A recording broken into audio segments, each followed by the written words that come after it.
ladies and gentlemen, welcome to episode 69 of Apron Work Podcast with Chill Boys, Carlos of Rest Pass. Carlos, how you doing? I'm doing good. Feeling good on this pre-Thanksgiving. That sounds excellent. So this is our filler holiday episode, I guess, if that's what you want to call it. It's Thanksgiving 2021. I had to think about that. Yeah. We have not done this episode. We haven't done this episode for 3 years. We did it once before. Well, we didn't do it. Apron Work Podcast had this before, with the person who still isn't here, Walton. We are here to speak about what we're thankful for this year. I mean, we could say ever since we came back from the ever since you started with Apron Work, that we're the Apron Work 3.0, if you will. Yeah, the third version of it. So I guess I'll start this off real quick with, I haven't promoted, I guess, online as much as I should have, but we now have all the past episodes up. For those of you, I know I talked about it last episode. All of our past episodes are up. You did it. Yeah. You said you were going to do it last episode, and you did it. Yeah. I did not check any of them, so it's very possible there's static in between, and on YouTube there's random pictures, but I don't even know. I originally did them, and the file type I was using was messing it up a lot, and it's just Brad Maddox naked. If you know that, if you know why I mentioned that, there was a lot of static in them. Thankfully, I caught it after I literally did most of the episodes and then caught it. What you were saying? You I used the wrong logos. Yeah, you did all this other stuff. Yeah, right? I think I used like M4A instead of MP3, and Lightworks didn't act as kindly to it. Well, whatever file type I was using, it just didn't act as kindly to the one that did the other. So then I had to literally convert them all, and that was fun. That's why that episode didn't come out until like 1 o'clock in the afternoon instead of in the morning, like I said. But we got on YouTube. There's playlists if you don't want to listen to Carlos. Yeah, I don't know why you wouldn't want to do that, but all one of our interviews is on there, and anytime there's a guest host, if there's a certain somebody you want to listen to that has been a guest host, or Carlos likes to go back and listen to his first ever guest host spot. First thing I did this morning. I'm sure Roy Connor's out there listening to himself on repeat. It's all repeat. Yeah. It's like opens up tabs. It's just like, I just like this episode. I joke, but I get a shout out in an episode of a different episode of a podcast I guested on, and two dudes were like, "Oh, I love him." I was like, I literally saved that spot. I have a rough day. I was just like, I want to hear Chris and Mario say how much they love me. Oh, thank you. But yeah, so I'm thankful that our old episodes are back up. So that's the first thing I'm thankful for. But yeah, I guess before we get into that, this is going to be all over the place. This is what happens when there's no real set direction, and the description of our episode is what we're thankful for. So we glanced over this before the episode. So what happened last night on Raw? I mean, with the fan, the Seth Rollins fan. That's the one we have to talk about more than anything. Not the not the actual like product. Oh yeah, no. There's no sense in. I told you before. I think 2018. I'm looking at the description right now for our Thanksgiving episode, and it says that we spoke on the Survivor Series happenings. And I gotta be honest with you, I didn't see a single part of it. I seen memes about Vince McMahon with an egg. That cross-brand promotion. That go watch Red Notice, guys. Red Notice and Pizza Hut seem to be the themes of Survivor Series, and I'm so glad that I missed it. So I'm See, thankful that I did not watch Survivor Series. I'm thankful when I eat dinner before watching wrestling because there's so many product placements and I get hungry out of nowhere.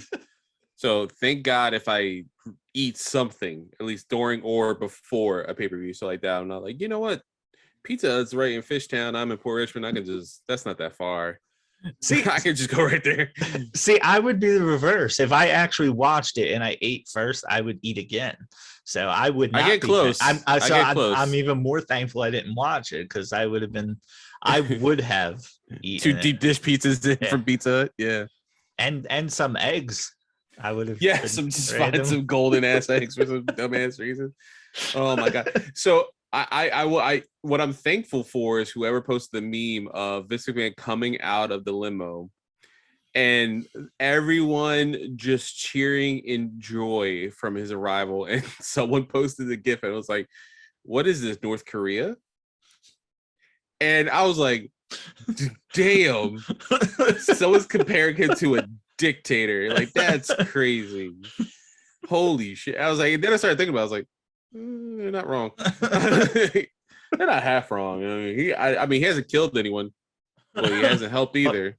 Well, not that we know of. Not that we know of. Yeah. He hasn't been promoting it. Yeah. You'd be surprised, right? Yeah. But no, yeah, it was so weird. And then just that night seemed, just talk about Survivor Series for a quick second. As the night seemed like it was all over the place. Like the crowd didn't seem too much into it. They pooped on the whole women's traditional Survivor Series match, which apparently that was good. I caught highlights of that, and it seemed decent. It's a shame. Like, there's no reason for them to do that. But it's New York. What do you expect? And they talk crap about us. Well, all I heard was how all these AEW fans bought tickets to chant AEW and how it's disrespectful to WWE. Dude, I highly doubt it. It's such a joke. It's such a joke.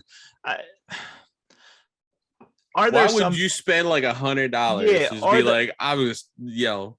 What is there? But whoever started the chant, maybe went there with the intention of it.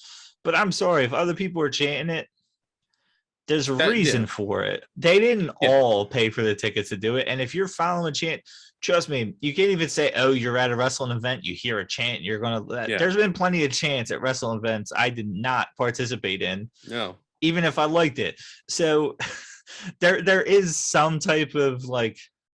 Dude, you have to like understand this. The thing I hate the most, I guess, what I'm not thankful for. What are you not thankful for? And this has been said for a long time, is if you don't like the product, buying a ticket to it is not. It's not doing anything. Buying a ticket and voicing your displeasure, they got your money. Yeah. You voicing your displeasure, you know what it does? They just cut it out, and then when somebody watches the replay, you don't hear it. No, because they can edit history as they see fit. Yeah. I mean, if you watch that one WrestleMania with Mickie James and Trish Stratus, if you watch that live, you know how the ending goes. But they rewrite history, and there's no weird lesbian stuff. Well, it's not weird. It's not weird.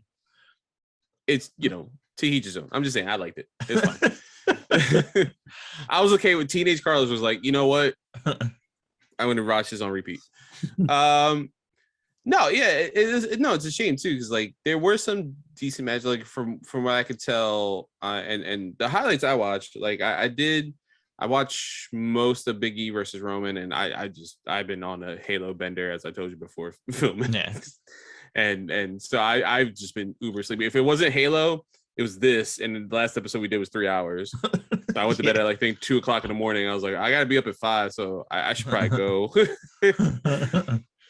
So I was just too tired. I ended up rewatching the whole thing like that Monday morning. It was good. That match was good. Charlotte and Becky. I mean, I don't know what their story is, if it's truly they do have heat on each other, but I mean, that was the most professional shoot fight I've ever seen. So the fact that they can still beat the crap out of each other and still be safe enough, that's kudos to both of them. They are incredible talents for that. But yeah, fans hijacking the show for that. That's unnecessary.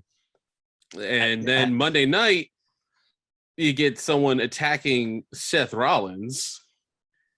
And I mean, this man needs mental help. And I'm not saying as a joke. He legitimately, like, we're part of the same Facebook group, kind of wrestling Wolfpack. Yes. And someone posted a video that he posted when he got bailed out of jail. I don't know if you've seen it earlier. I did not watch the video, but I've seen like screenshots of it. Yeah, it's disturbing. Like he got basically catfished, and like he legitimately thinks like he like has heat with Kofi, and he like and Seth, and like one of the real wrestlers told him to attack him, and all this other stuff. I don't know as well if you saw. This is awesome. There's a photo of someone in the crowd, like a little higher up, like upper probably 100 area. They have a photo and Becky's like trying to come out on the ramp, like right. To defend her man. And one of like the producers is like, nope. I think it might be Adam Pearce. He's like, no. No, we're not doing this. Your kid's in the back. Don't do this. We get it. You're Irish. You're a very strong Irish woman. Don't do this. So yeah, don't do that. Don't be that fan. Yeah. I'm surprised he didn't get an ass beat. I mean, there's a controversial Chavo Guerrero tweet where he mentions like, wrestlers back in the day used to be really tough. I guess shitting on Seth Rollins. I guess they got heat with each other, or I don't know. Or Chavo was just for old school. The one thing I would say, it's not as easy to be that way nowadays because everybody's got cell phones. They can't just cut away from TV and then it's only people who were there seeing it in secondhand. Now, I mean, I've seen videos of every angle of that. That just shows you how many people have taken videos and posted them. So, I mean, let's be honest here. If he did something let's say he did something over the top that Rollins did, that's going to come down on him. Yeah, and it could have been like a split second thing. Like he's got a family, he's got a girl, like he's got a cushy job. I mean, I'm sure let's be honest, WWE will protect him for a lot of stuff, so he could probably get away with a lot of stuff, but he's not Jimmy Snuka. He's not going to get away with murder. That got really dark. Sorry. I just watched Dark Side of the Ring. I'm almost caught up. But yeah, so like that stuff would happen. And I the last time I see any wrestler go at the fan was at the Bret Hart, or was it Bret Hart's acceptance, right? It was at the Hall of Fame, and FTR beat the crap out of the guy who tried to tackle Bret Hart. Like the guy tackled him, and Dax and Cash just beat the shit out of this guy. And there's footage of them just like holding off and like just whack, whack, whack, just beating the crap out of him. And I mean, nothing bad happened. Funny enough, though, that was the Barclays Center. So maybe they should stop going to Brooklyn. I can't even say it. Well, I can say it. New York's trash. Except for the 6-1 indie guys.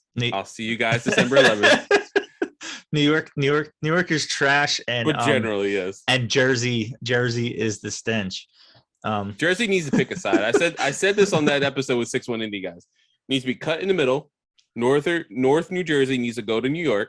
Yeah, they get to keep that. We get South Jersey. Wherever the dividing line where it's like, hey, from now on, I'm a Devils fan. Like, cool, that's the line. Cut it right here. You guys go up there. We'll keep Wildwood. Yeah, we just want I'll take Wildwood. We just want parts of Jersey. We just don't. We just don't want the name associated. You could tell when you're getting closer to Jersey because it smells worse. But is it? Look at the stats for this episode now that you know how to do it. We're like, we have so many less listeners from Jersey. This is so weird. This is good for Mecca when we get him on the show because I'm sure he'll agree with us. That's going to be our first question. How much do you hate New Jersey, sir? I'm going to get hate from other people for this comment right here. Was it Bridesburg that kind of smells a little bit like you almost know you're in Bridesburg? It's because like chemical plant. It's because you're right by the bridge to Jersey. That's what it is. You're like right there. So you could just tell what's happening. You're just getting closer and closer. Was it the Betsy Ross, right? This right there? No, Tacony Palmyra. That would be in Mayfair. Tacony, technically. Oh no, I guess kind of. The Betsy Ross is like in between Bridesburg and Port Richmond, right? Oh no, you're right. Yeah. I don't know what the hell I'm thinking. Yeah. Yeah, Tacony Film is in Tacony. I did. This is how long I've been in New Jersey. I was like, I'm not going. I don't remember. Yeah, for those of you that are listening to us that actually know what we're talking about, that's great. For those of you that don't, let's double down. They're horrible drivers. Get out of here. Get out of here, Audra. You're from Texas. Why are you associating with these New Jersey people? Hold on. This is completely unrelated, but just talking about different states and stuff. So we had talked about, I think I brought up Alex Kane from MLW. Yes. Right. I had 2 notes from actually that one episode I watched. We were going to talk about MLW weeks ago, and I'm sure we'll probably eventually get around to doing some type of focused episode on them. But they have a really fat guy. I don't remember what his name is, but he Bud Heavy, I think, is his name. Go ahead. And he, he's basically their jobber, but the crowd like loved him, right? And they're so the announcer is talking about how right before the match, he seen or right before the show, he called him at Wawa grabbing a hoagie, which I was like, oh, nice. They called it a hoagie and not a sub. And then he said, and a case of beer. And I said, this announcer does not know that you can't buy beer. That you can't buy beer at Wawa here. We're not in Florida, or I guess any other. I don't know what state. Isn't it like us in Jersey are like the only ones that don't do it in convenience stores? Yeah, that's fair. It's like so common around the country. So like I understood why he said it, but like it was just probably like from Florida, yeah. I was just like, you can't do that here. I mean, if he's grabbing a case of beer from Wawa, he grabbed it from somewhere else, stole it, and came in the Wawa. Yeah, he brought that shit in and came back out with it. But yeah, I had it in my notes somewhere, and I was hilarious. Oh man, I forgot to say it. Wow, I got really off topic there. Well, we were just calling Jersey, Bridesburg, the beginning extension to Jersey. So I guess we were kind of. It's not their fault. They're just so close. Anyway. It's not they're so close. It's not their fault, But yeah, so there you go. You know what I'm thankful for? You brought it up, and hopefully you're not from Jersey. Hopefully everything stands. Because we've had stuff fall through before, but hopefully in the near future we will have an interview with Mecca Brian Johnson from ROH lore, I guess right now. I almost don't want to say it's from ROH because nobody's technically from ROH. Yeah, I mean, hey, man, I mean, not to laugh about it. It's not funny. It's just but it's just unfortunate. Yeah. It's not funny like in life. It's funny like, wow, this is really where wrestling's at right now. Yeah, like he's an ROH wrestler that I almost don't want to say he's from ROH because who knows what everything happens. Yeah. But he does have a chance. As of this recording, he does have an opportunity at the Pure Championship. So we may be talking to the future ROH Pure Champion and maybe the final. Who knows what the company's happening? But he's got that match in a final battle. So, but he is a Philly guy, so that'll be nice to ask him what he thinks Bridesburg smells like. Bridesburg, New Jersey. That's gonna be question number one. This city he's from, because he does sound like he's from Bridesburg. So if he's like, "Hey, I'm from Bridesburg," like, I'm sorry, I'm at Port Richmond. I mean, technically, I didn't grow up in Bridesburg, but like, I grew up in a neighborhood that, depending on if something good happened on my street, they called it Bridesburg, and if something bad happened on my street, they called it Kensington. I hate about the news here. And in reality, I grew up in Harrogate, and if you know the area, you still don't know what it is, because when I went to North Catholic my freshman year, and I had to explain to everybody I was from Harrogate, they didn't know what I was talking about, and I said I walked from there. It's 3 blocks down. Yeah, it's like 2 minutes. The Clown House is right there. Yeah, I'm like, the worst part about it is, and this has all these neighborhoods written all over it, Harrogate Park is in Kensington. Yeah, which I know what you're talking about. Yeah, it further confuses it because that's not Harrogate technically, but it's called Harrogate Park in Kensington. So we should just call this the Philadelphia episode. Let's just this is the Philadelphia / Thanksgiving episode. Yeah. So I am thankful that the news never got my neighborhood right. But technically, if you want to go by them, my internet connection's unstable. That's great. I was like, you sounded a little framey for a second, but you're fine now. You don't look. See, it was fine on my screen, and hopefully the recording's that way. And if not, I'll blame it on Jersey. Yeah. Yeah. they're snooping in. They're snooping into our Zoom call. Come on, we're from Philly. We have to shit on. Yeah. New York, New Jersey. You should be from Philly too. Come on. Yeah. Like I said, half. Cut it in half. Yeah. And literally cut it in half, just like some kind of like laser, just like put the bridge, just $5 toll, boom, done. They're all Philly fans anyway. Let's exactly. be honest here. That area. Most of the Flyers live there, so why not? It's all Philadelphia athletes and people who grew up in Philly and got money. Yeah, because there's nice houses. So I'd rather those nice houses be in Philly or Pennsylvania, technically. And you pay a tremendous amount of taxes to live there. That's now think of it this way: selling New Jersey on the idea of splitting the state in half. No more jug handles. Yeah, get rid of that shit. It's stupid. Yeah, no more getting tickets for driving in the left-hand lane if you're not passing somebody. Oh my god. Yeah.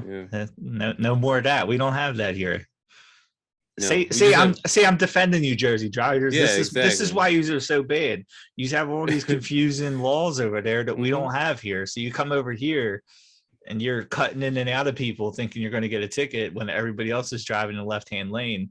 I'm defending you now. And then it could be like the fictionalized Thanksgiving we were taught in grade school. We give you some stuff, you give us some stuff, like our driver's license don't expire like every 4 years, and we can whatever the thing for the car is like every 10 years. It's like a give and take. That's fine. All the Flyers players finally live in PA. All that stuff. It's a give and take. We give you more, and then you guys take our name. Yeah, that's why so many Philly players leave, because they're like, wait, I gotta live in New Jersey. And it's like, yeah. So if it's PA, they might stay. That's true. That's why Ertz left. He's like, that's in the letter. It's in the letter he left. It's like, they made me, man. It was like, you can move to Jersey. He's like, I can't do this. I'm sorry. I've been pushing. I've done so much for the Eagles. I can't do this. I won't do that. Just like Meatloaf, I won't do that. Hey, we said we didn't know where this episode was going to go, and it went on shitting on Jersey. We love the job. But I'm thankful for the Jersey listeners, just not for the state. Yeah, exactly. You guys know you live in same thing with New York. If you lived in New York, or you live in New York, or you're some type of lifer that think that you think that your food is God's gift, and every other state's awful because you're a New Yorker. Keep listening to us, but you're awful. I've told this story so many times on here. I feel like that. Let's do it again. Since there was a break. So we went to WrestleMania in Dallas, and I want to say it was prior to the Monday Night Raw. We went to eat right across, there's like a little complex of bars and eating areas and stuff right there. So we're sitting there eating, and there's a couple next to us. A guy, strong New York accent. I'm not even gonna try to do it, but super strong, like absolutely positively, he's from New York. Yeah. So he's like, hey, have you guys tried a lot of food around here? He'd seen me at wrestling church. I think he said he's from around here, he's here for wrestling. He said, have you tried a lot of food around here? And like, yeah, some, and he was like, did you like it? And we're like, yeah, we liked it. And he goes, I don't get it. It's awful. Like I've had better barbecue in New York. Doubtful. Like I don't. Doubtful, sir. He just Get out of here. He just starts going on about like things that they're known for down there. Like I tried this. That don't beat the place down the street from my house. It's just like what? And we just look at each other. Sir, like if you came out of nowhere, it was like I have better cheesecake. Correct, sir. That is correct. I have better pizza. Correct, sir. He went on, and we just looked at each other like almost like, is this somebody doing a bit? Because if I was going to pull out a stereotypical New Yorker as a joke, it'd be this that guy. Would be it. And it's just like just shitting on everyone. I have better barbecue in New York. Doubtful, sir. Yeah. If you say that any more loud, someone from Texas will shoot you.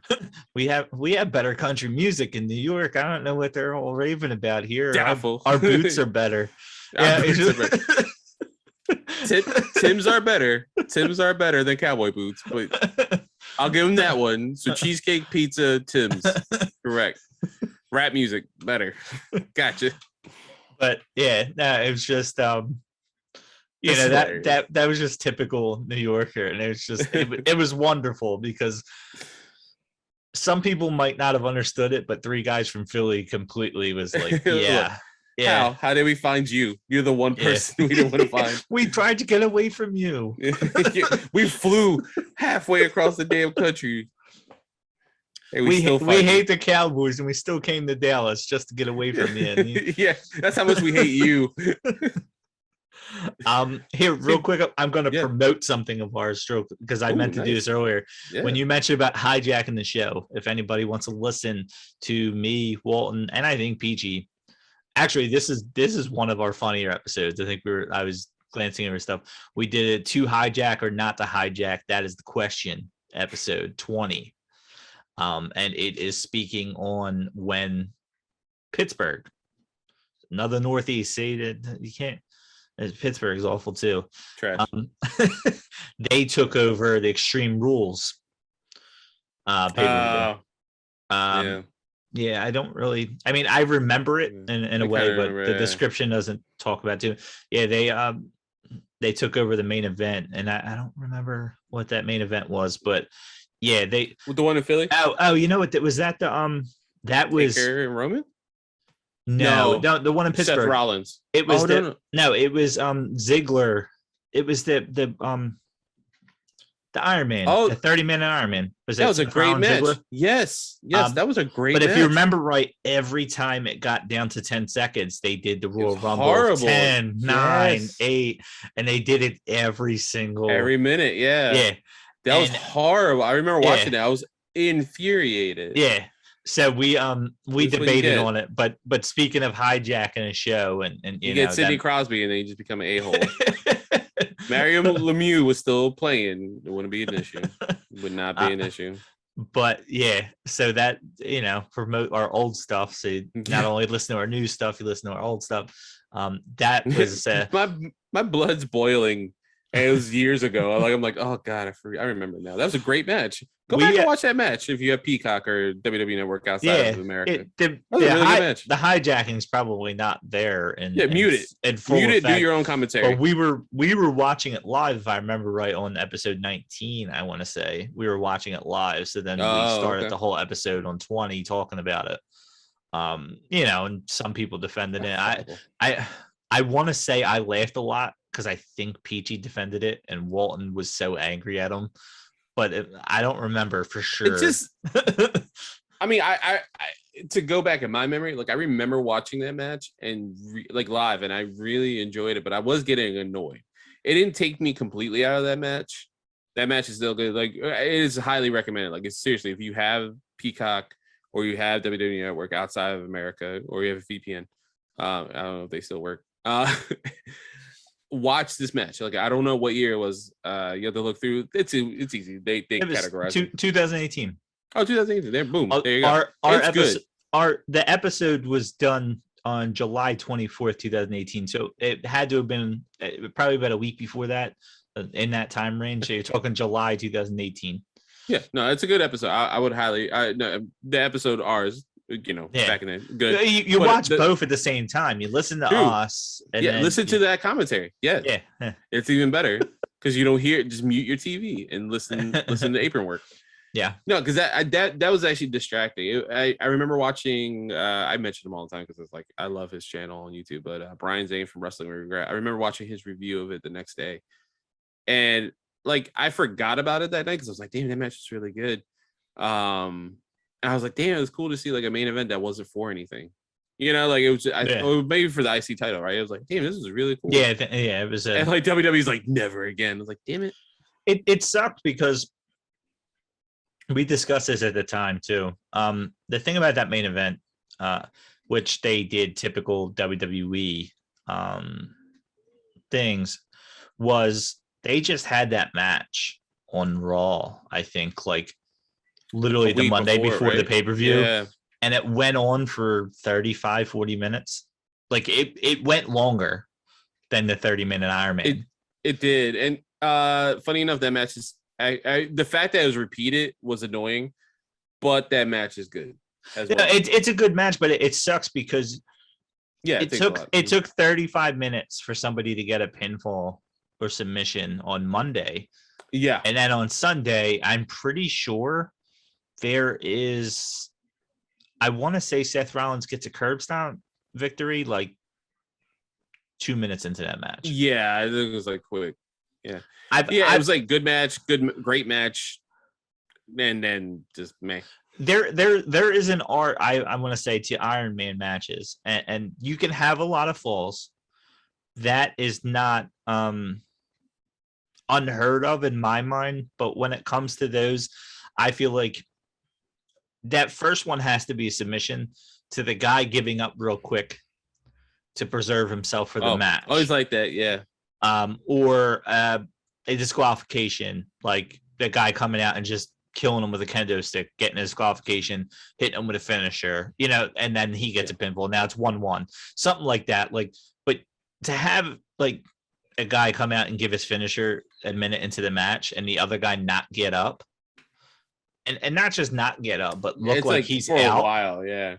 And it's like, I remember that being very like, why don't you just pin him 3 straight times then? Like, I sometimes I don't get it because sometimes they'll ring it while the guy's still laying down. I'm like, pin him again.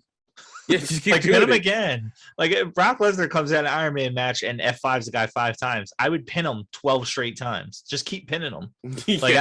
But thanks, Brock. I feel like there has to be something to it. And like I said, if they couldn't find a victor in over 30 minutes, then you don't give us a 30-minute Iron Man match that has like 7. Yeah. It was like, I think I want to say it was like 7 total, if I remember right. It's like 7 total pinfalls and submissions and I think only it ended, I think, when somebody came in and or somebody tried to come in and for Dolph Ziggler, I want to say. Oh, that's right. They tried to come out and help him. I know I seemed like kind of distracted for a moment, but I actually logged into Peacock to see if hopefully they had like some kind of like Iron Man match collection that you can watch, because that's going to be my next thankful thing. I'm thankful for the Iron Man match. I love that match type. That match type, I feel like hits more often than not, like for specialty matches in WWE. And I will go to what I'm thankful for in AEW and say to you, have they had one yet? AEW? No, they have like extended time like matches, I think all paper. But like, have they had an Iron Man match though? No, not one traditionally. No. They like they're timed for like 60 minutes, but not like that's not the goal. Like that's not like, because I think what Page and Omega was like billed as 60 minutes or TV time remaining, right? Or like until someone gets a pinfall. I think that's how I was gonna say, I think that's the most extent I've heard, I think, of them extending a match was there's no time limit. I think title matches get like 60 minutes. And title matches 60, and then there's been grudge matches with 60 to show the importance of them. I would love for them to have an Iron Man match, actually an Iron Woman match. I think that Serenity, should be saved. Serenity, first person I put that match. And I'm going Britt Baker, Thunder Rosa when that match finally happens again. Give us an Iron Man match. Wait, Iron Woman, Iron Person. Call it now. I would just call it an Iron match. Right? Because you keep it like gender neutral that way. Yeah, Iron match. Or I don't know what you would call it. I'm so used to Iron Man match. Yeah. Yeah. And again, like this match type in WWE hits, I would say, what did I say, 70? I want to bump that up. I would say 75% of the time. I feel like, and even like the ones that don't hit aren't terrible. But In my mind, said, like I can't think of a bad one in my head. Like the best one I can think of is Brock versus Kurt on that random SmackDown. My favorite match of all time is Bret Hart versus Shawn Michaels. That first Iron Man match. That's literally my favorite match of all time. It's if done right, it could be one of the best matches you ever seen. If done wrong, it's still a good match. Mm-hmm. And that's what I said. I just hate when a guy gets like 3 pinfalls in 10 minutes because it makes the other guy look weak. It just does. I don't care. And when it's pinfalls, you know, like I said, submission, it's one of those things where, and that's where I think AEW, again, I'm going to talk up AEW and down on WWE. I feel like if we were to get an Iron Man match in AEW and somebody tapped out right away, you would have Taz or Excalibur right away saying he tapped early, he did it to preserve himself. You know what I mean? Because then from the people from home, you're like, oh, that makes sense.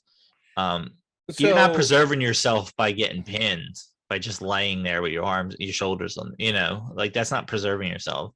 Yeah, and this is very strange. So I'm just looking at Wikipedia. Obviously, this is not like a credible source, you know, too many times. I just wanted to like get like a list of Iron Man matches in WWE, and it has different promotions on here.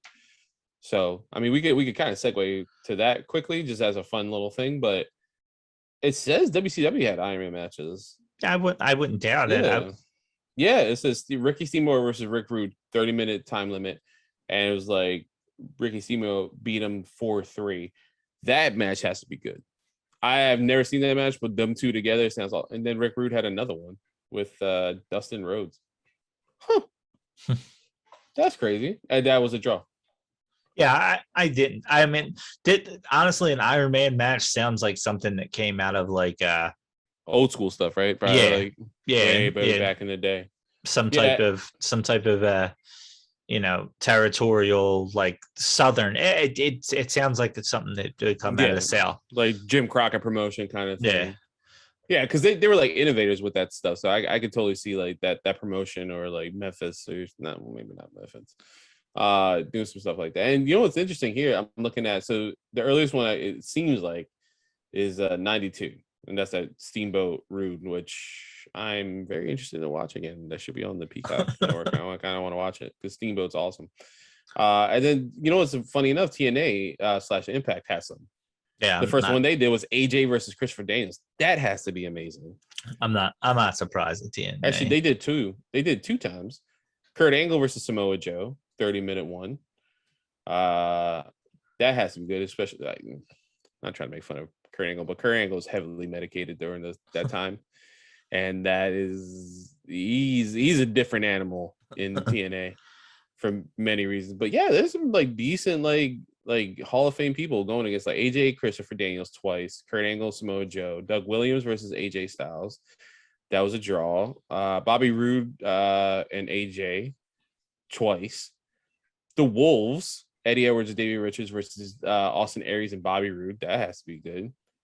Lashley versus Eddie Edwards. Damn. The hell? Deonna Purrazzo and Jordan Grace. How did I not know this one? Like, because nobody watches Impact. That's why. Well, they're so good. And Josh Alexander versus TJP. Actually, no. You know what's weird? I actually knew about that one.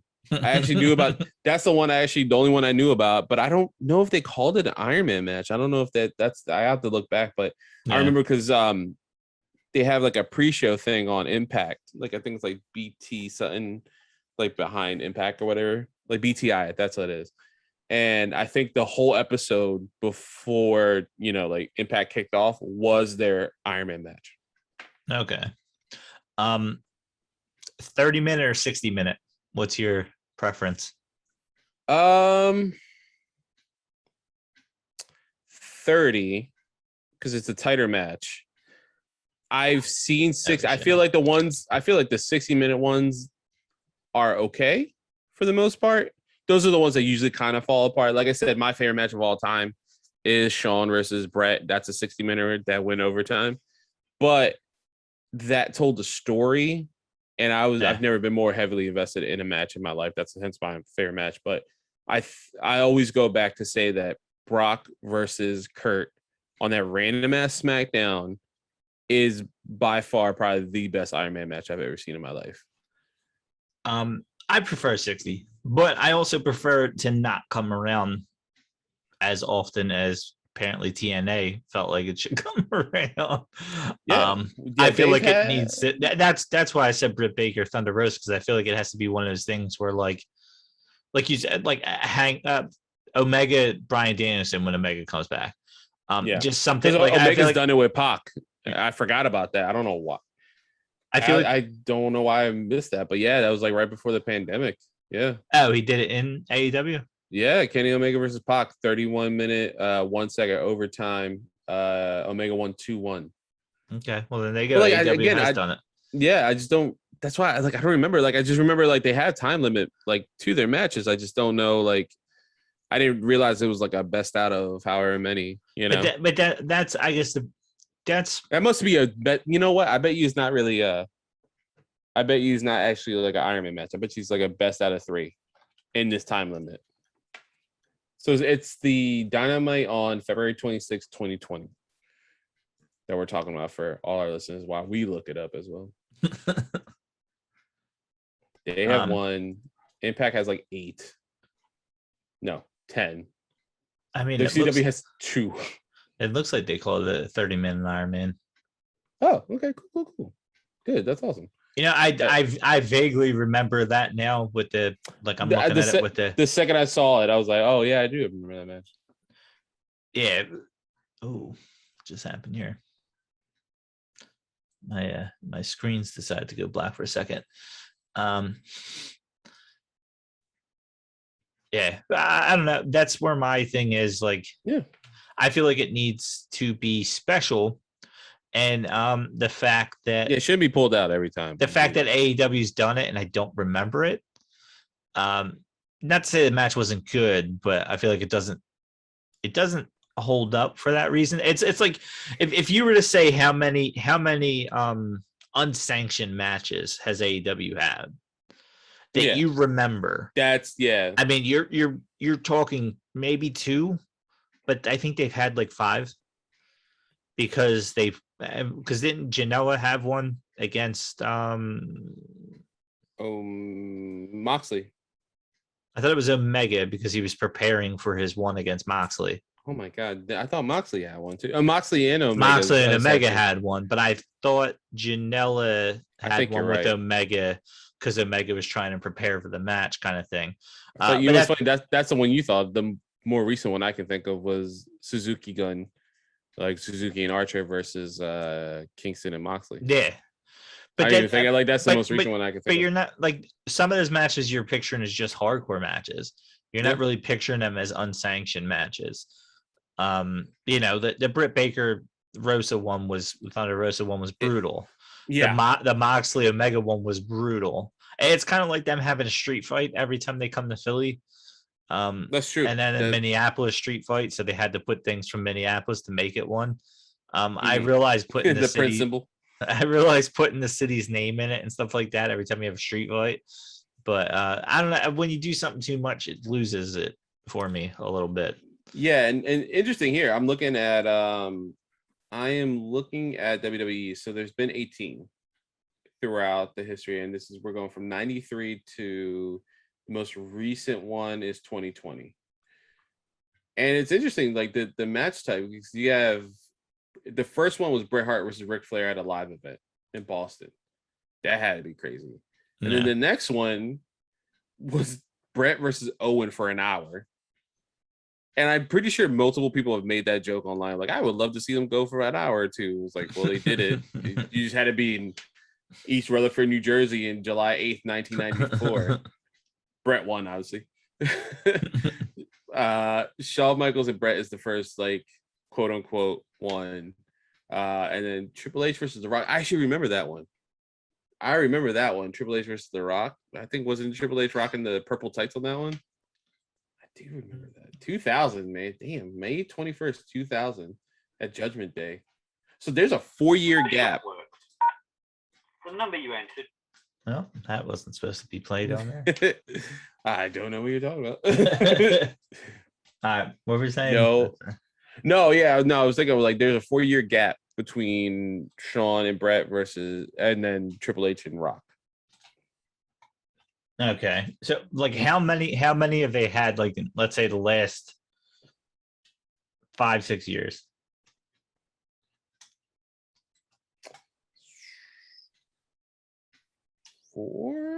Four.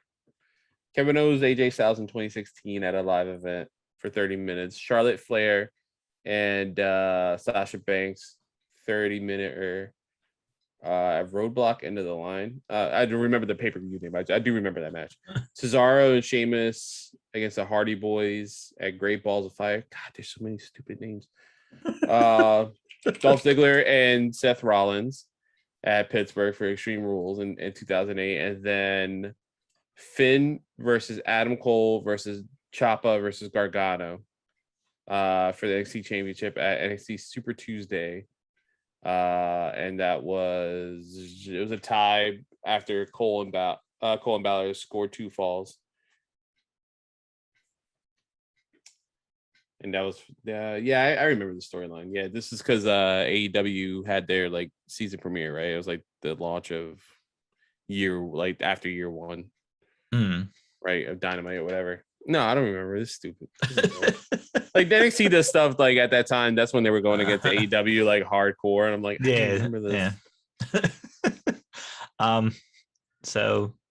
Yeah. Okay. Well, that's it for our Iron Man portion. Iron Man match. Yeah. So, man. I feel like there was something else we wanted to talk about, and I can't remember. I know we were talking about Survivor Series, and okay, I'll go back to Survivor Series here since that's what just happened. I did not watch it. I did not read results for it. I only know that from looking at Facebook and Twitter and social media about the egg, which in itself sounded awful. Yeah. And then the Pizza Hut thing, which again sounded awful. And I remember, and I did not watch it, so I don't know how true this is, but I read somewhere where somebody posted, this is the difference between AEW and WWE. AEW hinted at CM Punk and produced them. WWE did a 4-hour special about The Rock. His 25th anniversary. And he wasn't there. And he wasn't there. Yeah, he's currently filming a movie in Europe, and because of COVID protocols, he wouldn't have made it in time. Like he's busy. He's a very busy man. But yeah, nothing of The Rock other than someone. It was Sean Ross Sapp of Fightful. He had a tweet and it was hilarious. He's like, The Rock did more at Impact Wrestling when Ken Shamrock for Ken Shamrock's Hall of Fame induction than WWE did with The Rock at his 25th. like The Rock did more there at a different company. Yeah, that's hilarious. But that has WWE spelled all over it. And then again, I will say for a second time, I'm thankful for AEW. Like we talked about hoping that Wyndham Rotunda showed up at Full Gear. Mm-hmm. They never hinted at it. No, it's not like AEW had the Dark Order talking about, somebody showing up or them saying we have this Mr. Rogers guy, yeah. We have this huge surprise, you know what I mean? Or making little comments about the Fiend or something like that. Like they didn't do any of that. Well, our expectations were because we hoped that he would show up, and it became bigger than what it was. But when it comes to WWE, like this isn't the first time they're doing something like that. I mean, let's be honest. If I'm hearing constantly about The Rock, and I don't know how much have they been promoting this for weeks. You pay more attention to WWE than I do. Yeah, right now. I mean, they kept like kind of mentioning like for like 2 weeks leading up. That's like, oh, it's an anniversary of The Rock. They should have like now, like if you're right. going to that show or you're ordering it, you assume something. Like you don't promote it. And how heavily has it been hinted that Roman versus The Rock at WrestleMania? They've both denied it. Yeah. But like it keeps getting brought up. It's almost like they want to play into that because for viewers' sake, and it sucks because it's the very little trust that some people still have with WWE, which I don't get it. I just I don't understand it. I don't get it. I just don't. I feel really bad saying this about any wrestling because I'm such a wrestling fan, but like I gave up. I gave up with them. I used to watch everything. And then now I can't watch the main pay-per-views anymore. Okay. As of right now, for those of you watching the video, and I'm curious how this recorded right now. And I'm just going to let Carlos come back in. I'm going to keep talking. You know what? I'll end this and then we'll continue back. Okay. So I'm not exactly sure I'm gonna cut it on the video yet, but that's always funny if we just come back. But we came back from our break. Carlos did not fall asleep. No, these are just my eyes. I'm curious to see how the video I want to looks. see. I'm excited to see it when you post it because I do want to see it. I don't know if when you got disconnected, if it just cut out or if it's frozen like what I see on my screen. It's just me giving the Forrest Whitaker face. I'm not exactly sure when I'm going to cut this, so you might have heard this, you might have not, but I was trying to kind of vamp a little bit, and then I seen Carlos. I thought Carlos was sleeping actually, because nothing was happening. I'm tired. I'm not that tired. This is the second straight week I thought you fell asleep. It's not 1 o'clock in the morning. The one time you will fall asleep, and I'm gonna be like, nah, he's just reading something. Yeah. Thankfully, I got my cell phone right here, and Carlos texted me on the side and said I got disconnected. So I said, you know what, screw this. I was moving my feet around, and I kicked the power cord out of the wall. I was like, damn it. That's why my power's on top of my desk and it's not on the floor. So stuff like that don't happen. But this house is old. So I was talking like normal. We were discussing The Rock, and then dropping the ball. I don't know when you cut out. That's the problem. So I know what I was talking about was I was saying I hate that I'm going back to the whole talking up AEW and shitting on WWE, and again they make it easy. Yeah, you know what I mean, I know that there are people out there still like it. I don't get it. I don't get why you do. I like parts. Like I think it's fair to like parts. Like I like that Big E's WWE champion. I really do like that. I love that. But do you watch 8 hours worth of WWE content to get that? No. And that's I watch a Big E match. I went from I want to say over the last, this is probably 10 years now, let's say, I went from watching everything to watching NXT and reading results, and then watching maybe 6 pay-per-views a year. You know, you got the main 4, and then you have 1 or 2, Elimination Chamber I would watch. There's certain ones that always kind of stood out to me.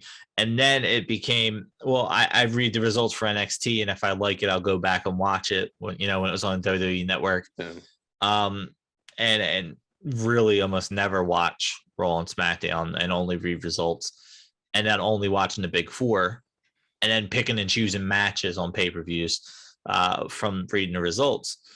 And then it's become, I only watch WrestleMania and Royal Rumble, and then again only watch certain matches.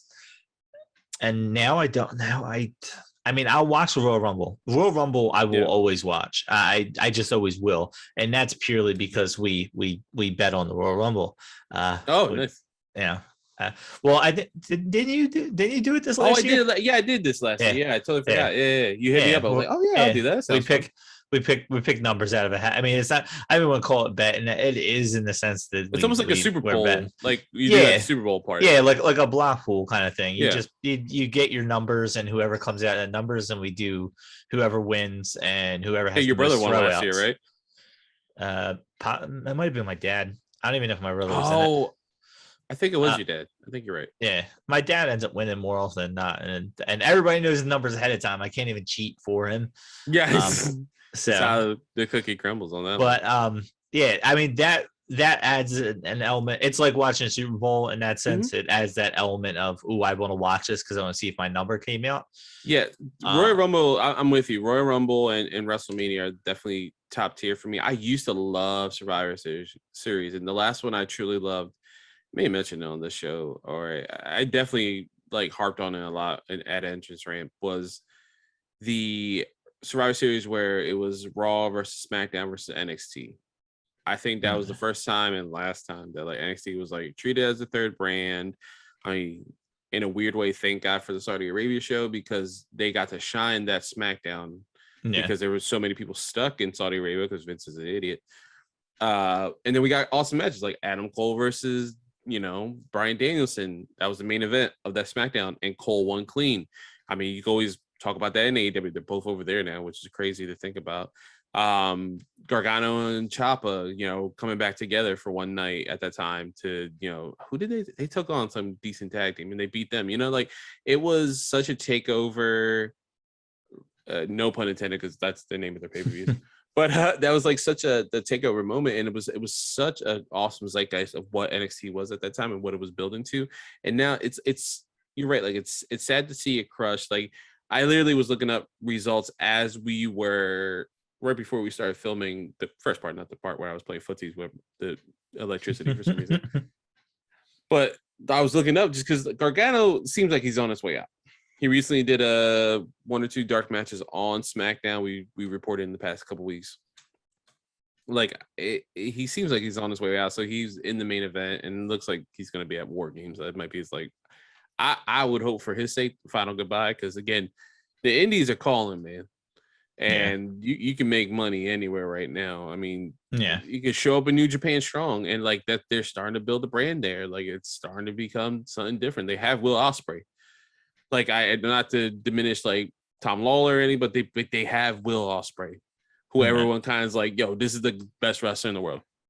Not a nice human being, if one of his friends does something horrible to you, but like a great wrestler, like literally one of the best in the world. And he's on the Strong brand for some reason. Like, I mean, he's going to go back to Japan, but I would try to keep him there permanently.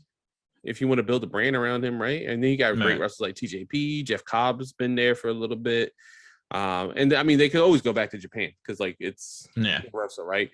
But what's the name? Bronson Reed just debuted for them as his normal name, Jonah, and for Impact as well. Like you can just start building little things with that.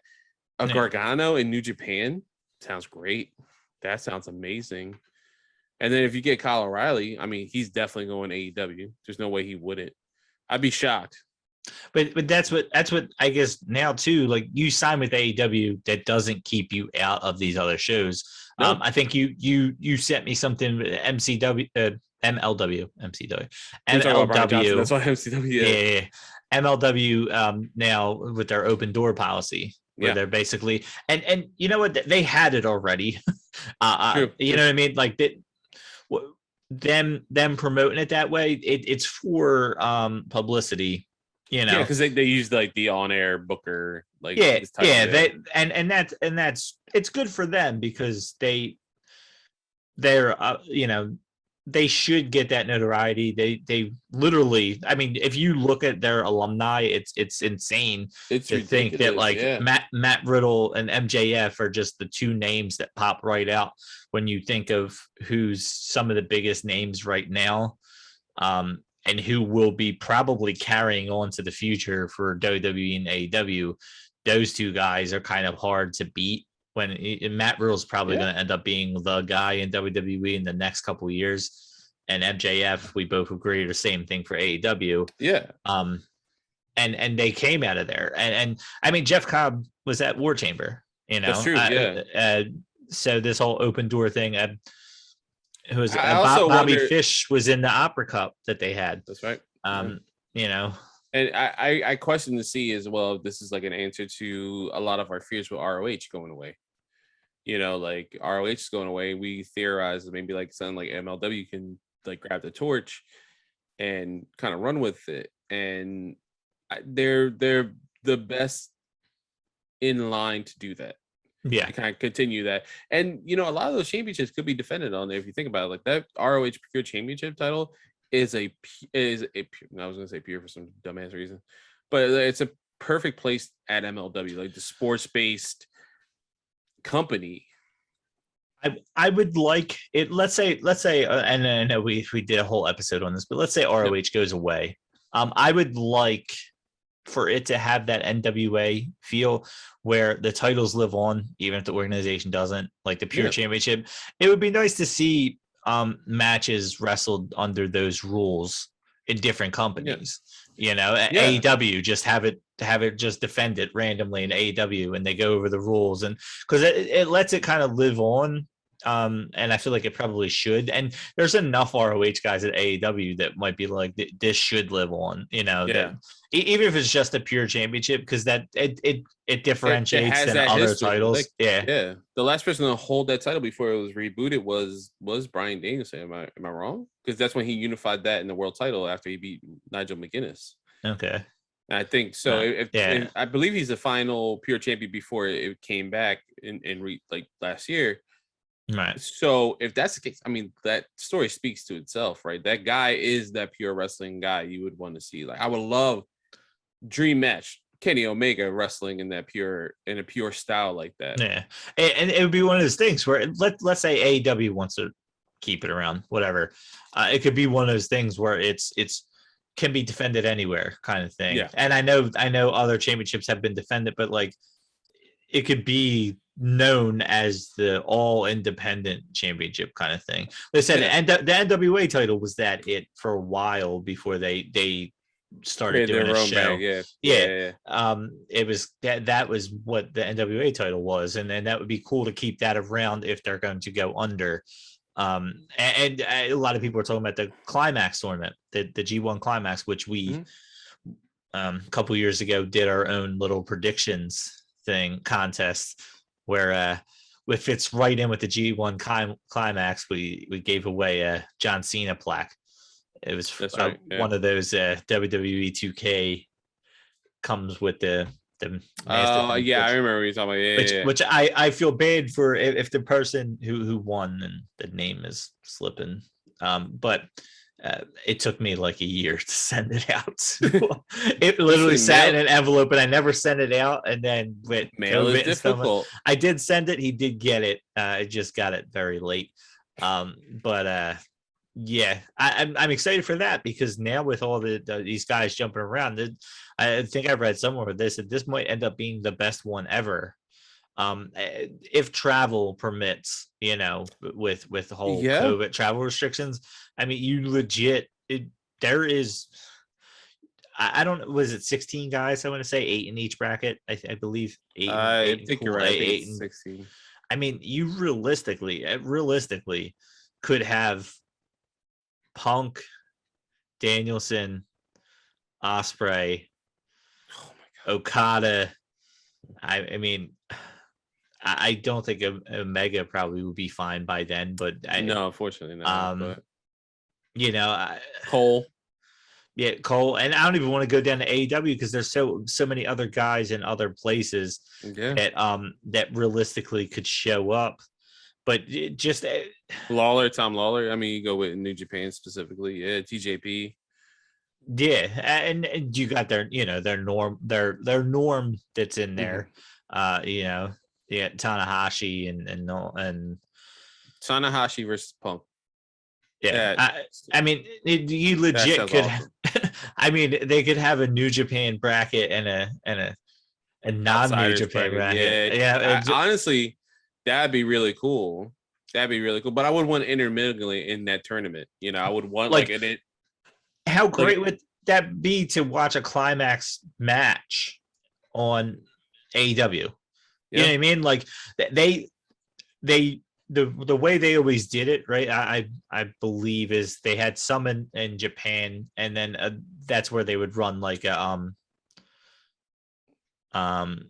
they would run the shows in the US. Yeah. Because didn't Moxley, I think, when he was in it, he had to wrestle in Japan. He could only wrestle his matches in Japan because his deal was set up where he could only wrestle in AEW. Yeah, that forbidden door was cracked. Yeah, it wasn't open. It was cracked. Yeah. So all of his matches had to be. Tony Khan's like, you can go, but like out over there. Yeah, he's like, but I live right here. He's like, you can go over there. But all his matches had to be over in Japan. So like, I mean, there's so many possibilities now with that G1 Climax where I'm really excited.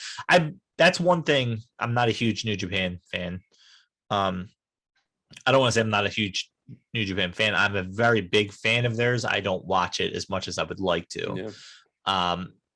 But that gets me excited to where even if I'm not watching it, I'm paying attention to the results and keeping an eye on the records and the point system and all that. Dude, I already I'm just thinking about the top of my head, like Okada versus Danielson. I mean, you probably that's probably the time, and I know I predicted this for Full Gear, but that's probably the time you get Kenta and Punk. Yeah, true. Would be in a client, you know, because that's one of those things where they're like, no, we're saving this for the G1 Climax. Hey, like you want to send him there. The cool thing would be like, hey man, listen, watch Dynamite this week. We'll have one of the qualifying matches, like similar, like you were saying, like on Access TV, they had like a live event, like a G1 thing in Dallas, and like Archer was like, that was a match that was toward the G1. So you could do something similar where you have stuff on Dynamite, you have stuff on Strong, and then like at the end we're like, well, do you want to watch Kenta versus Punk? Because then you got to watch New Japan World. You get a free trial for a month because we think we could sell you on the subscription service, and then when you're there, hey man, watch Wrestle Kingdom 12. Where Bobby Fish and Kyle O'Reilly were there. Like you could do that. Yeah. It will spin itself into like, hopefully that's how you get people to start watching all this stuff, and the next thing you know, people are paying like buku bucks. If I remember right, we reviewed that one Climax. I want to say it was 2018. I feel like everything we did was 2019. The Dallas one, right? Or just in general? No, in general. Like we talked about like we previewed it because it was G1 Climax 29. I don't know why I thought the G1 was in January. What do they do in January? New Japan does New Year's Dash. Okay. That was where New Year's Dash. Yeah. Okay, Wrestle Kingdom. I think they're both right there in the beginning. Okay, so I didn't even realize it was summertime. So we still, you know what? So Kenny Omega probably will be ready by then. By summertime. Yeah, he could be for next year. Yeah, that's a good point. Yeah. So because I kept thinking January. Yeah, I kept thinking January. Yeah, because they still do the Super Juniors or whatever, the Super Juniors tournament or whatever. May, right? Yeah, I think that's May. But I know they have all these tournaments, but nothing stands out quite like the Climax, the G1 Climax does.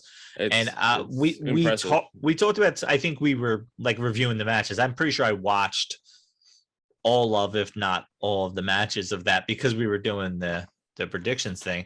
And I want to say it was Lance Archer. It was in one of the Dallas shows.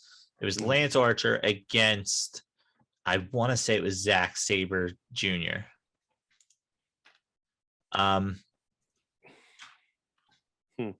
It was one of the first times I've seen Lance, because I think Lance Archer beat Sabre Jr. I don't think it was Ospreay. I'm pretty sure it was Zack Sabre Jr. At that time, I kind of would get them both confused. Yeah. Not confused as people, but because of the name, like there's Zack Sabre Jr., Will Ospreay. Yeah, and so I'm pretty sure it was Zack Sabre Jr. and I expected Sabre to win, but it could have been Ospreay. and Archer won, and it was a bit of a surprise, but I knew him as the guy who tagged with Harry Smith. Harry Smith, yeah. So I thought of him as a tag team guy. Oh, So it I was just Ospreay. watched it. It was Ospreay. Okay. Yeah. Because I think Saber ended up beating Archer. I think they were. I think they were all in the same. I actually watched this card because it was on, like, if you had cable and you had Access TV, which is that's what Impact's on now. This was a great one, because it's Roppongi 3K versus God. Shota. I think it was outdoor, right? It wasn't it outdoors? Yeah, it was like it was in like an open air area. Yeah. Because I remember Archer. I think it was the first time I seen him do it, where he walked all the way around the ropes. Yes. And then he does the backflip off of it. And I remember busting Jared Culver, former guest host, where I was like, dude, Lance Archer looks good. And he's like, Lance Archer sucks. I'm like, watch it. I'm telling you, you'll be impressed.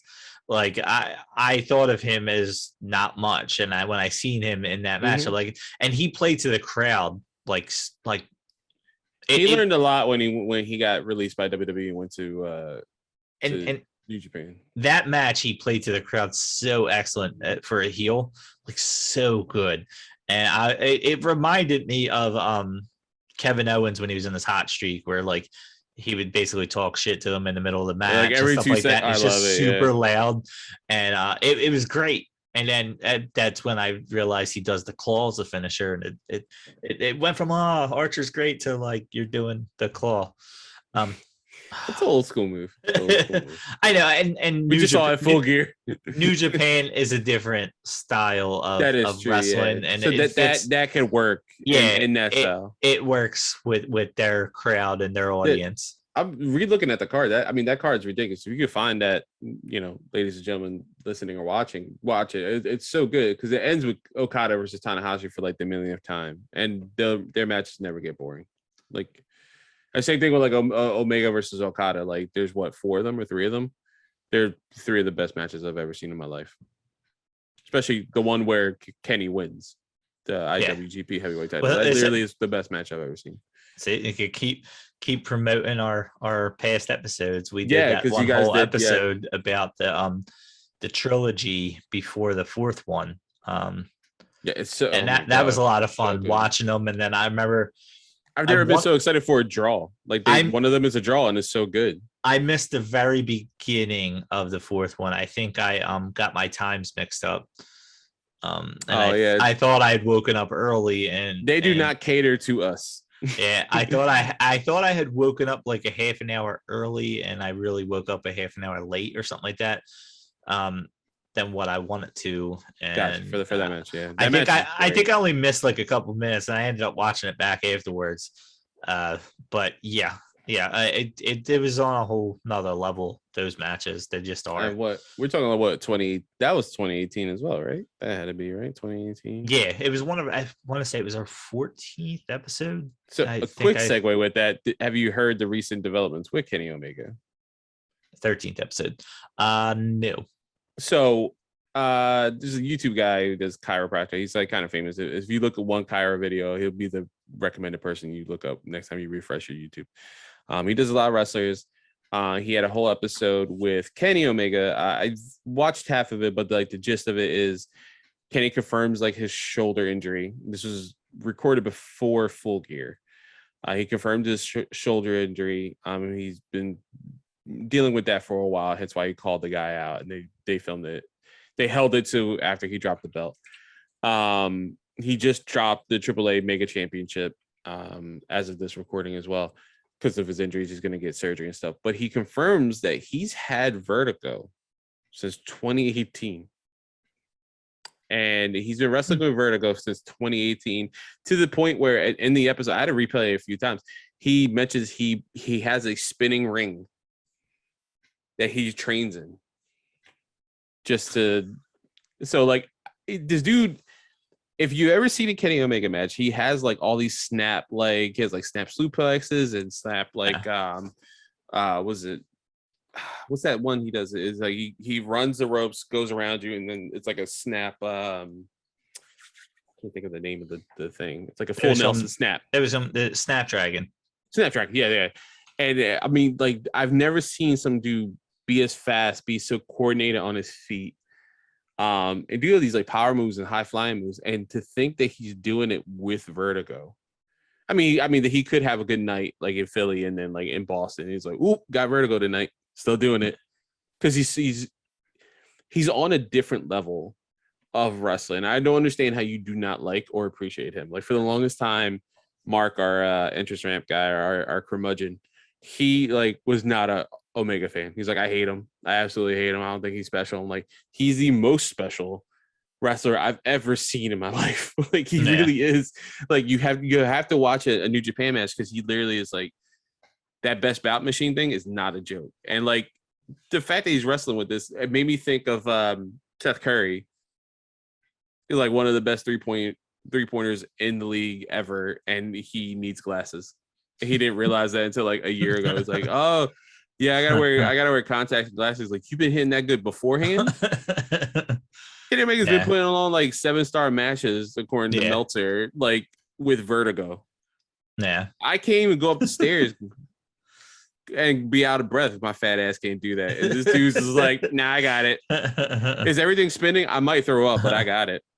There you go. To stay on topic, I'm thankful for Kenny Omega. Yeah. Thankful for his vertigo. Also, watch BT this past week. It's hilarious. I have to get caught up. I gotta get caught up before I watch it. They make a continuing joke about Adam Cole dying a few years ago on BT. And he gave Kenny a monster before he went out on surgery. He's like, here you go. He was like, he started coughing. He was like, oh man. He was like, oh, I thought Nick Jackson goes like, I thought you were gonna die like Adam Cole did a while ago. And Cole goes, wait, what? And the episode just ends. Like he tried to like not talk about him dying. It's so funny. It's so stupid. I love them. I love it. That's a reason why Mark did not like them. He's like, I hate his voice. I hate his stupid jokes on BTE. I think he's an idiot. And all this stuff. I'm like, but then he wrestles. Xavier Woods is an idiot online. I was gonna say, are they cheesy? You know, as young bucks, they're absolutely cheesy. It's cheesy in a funny way.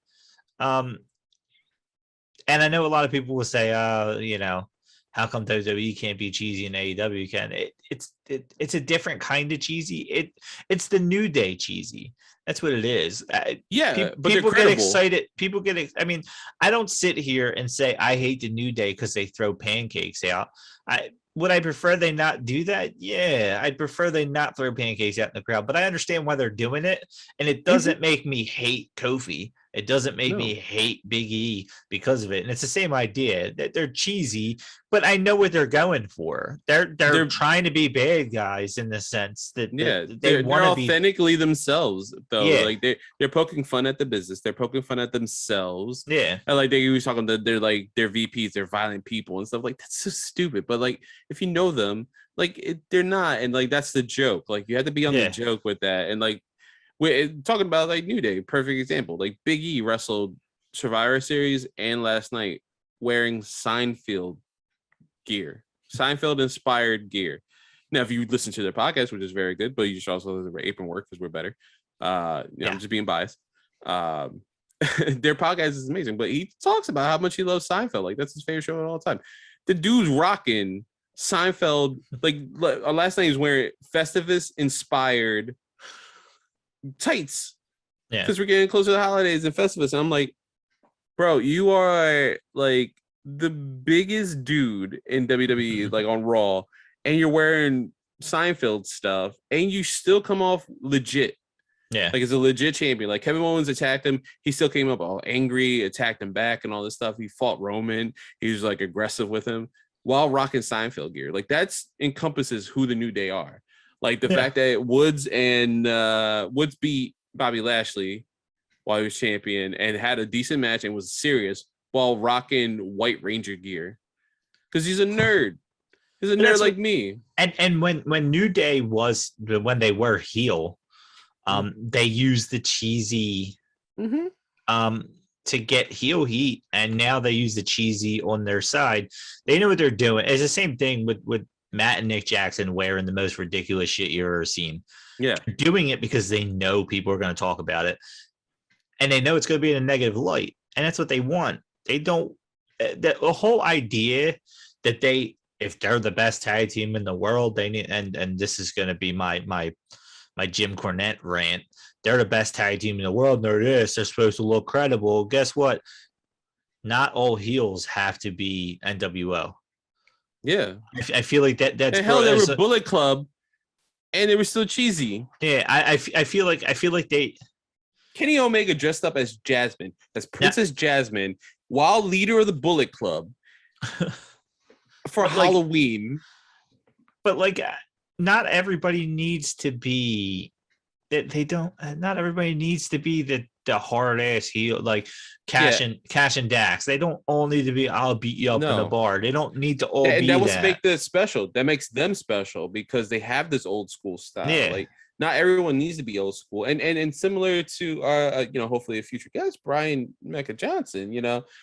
Mecca is so good at like being this old school like person, and he also is authentically new school in Philly, like all in the same time. Like he has his old school mentality and how he approaches stuff, but at the same time has the ability to adapt to what like the time frame is now for wrestling. Because I feel like a huge portion of people complaining about like the New Day or the Young Bucks and Kenny Omega and stuff, at least people in the system, right, are also the same people who are like, oh, I hate that you guys are doing this, and they're up all night like playing Street Fighter and stuff like that. And what were you guys doing back in the day? Doing coke and opioids. Like they just watched the Plane Ride from Hell episode of Dark Side of the Ring. I'm like, that's not that long ago.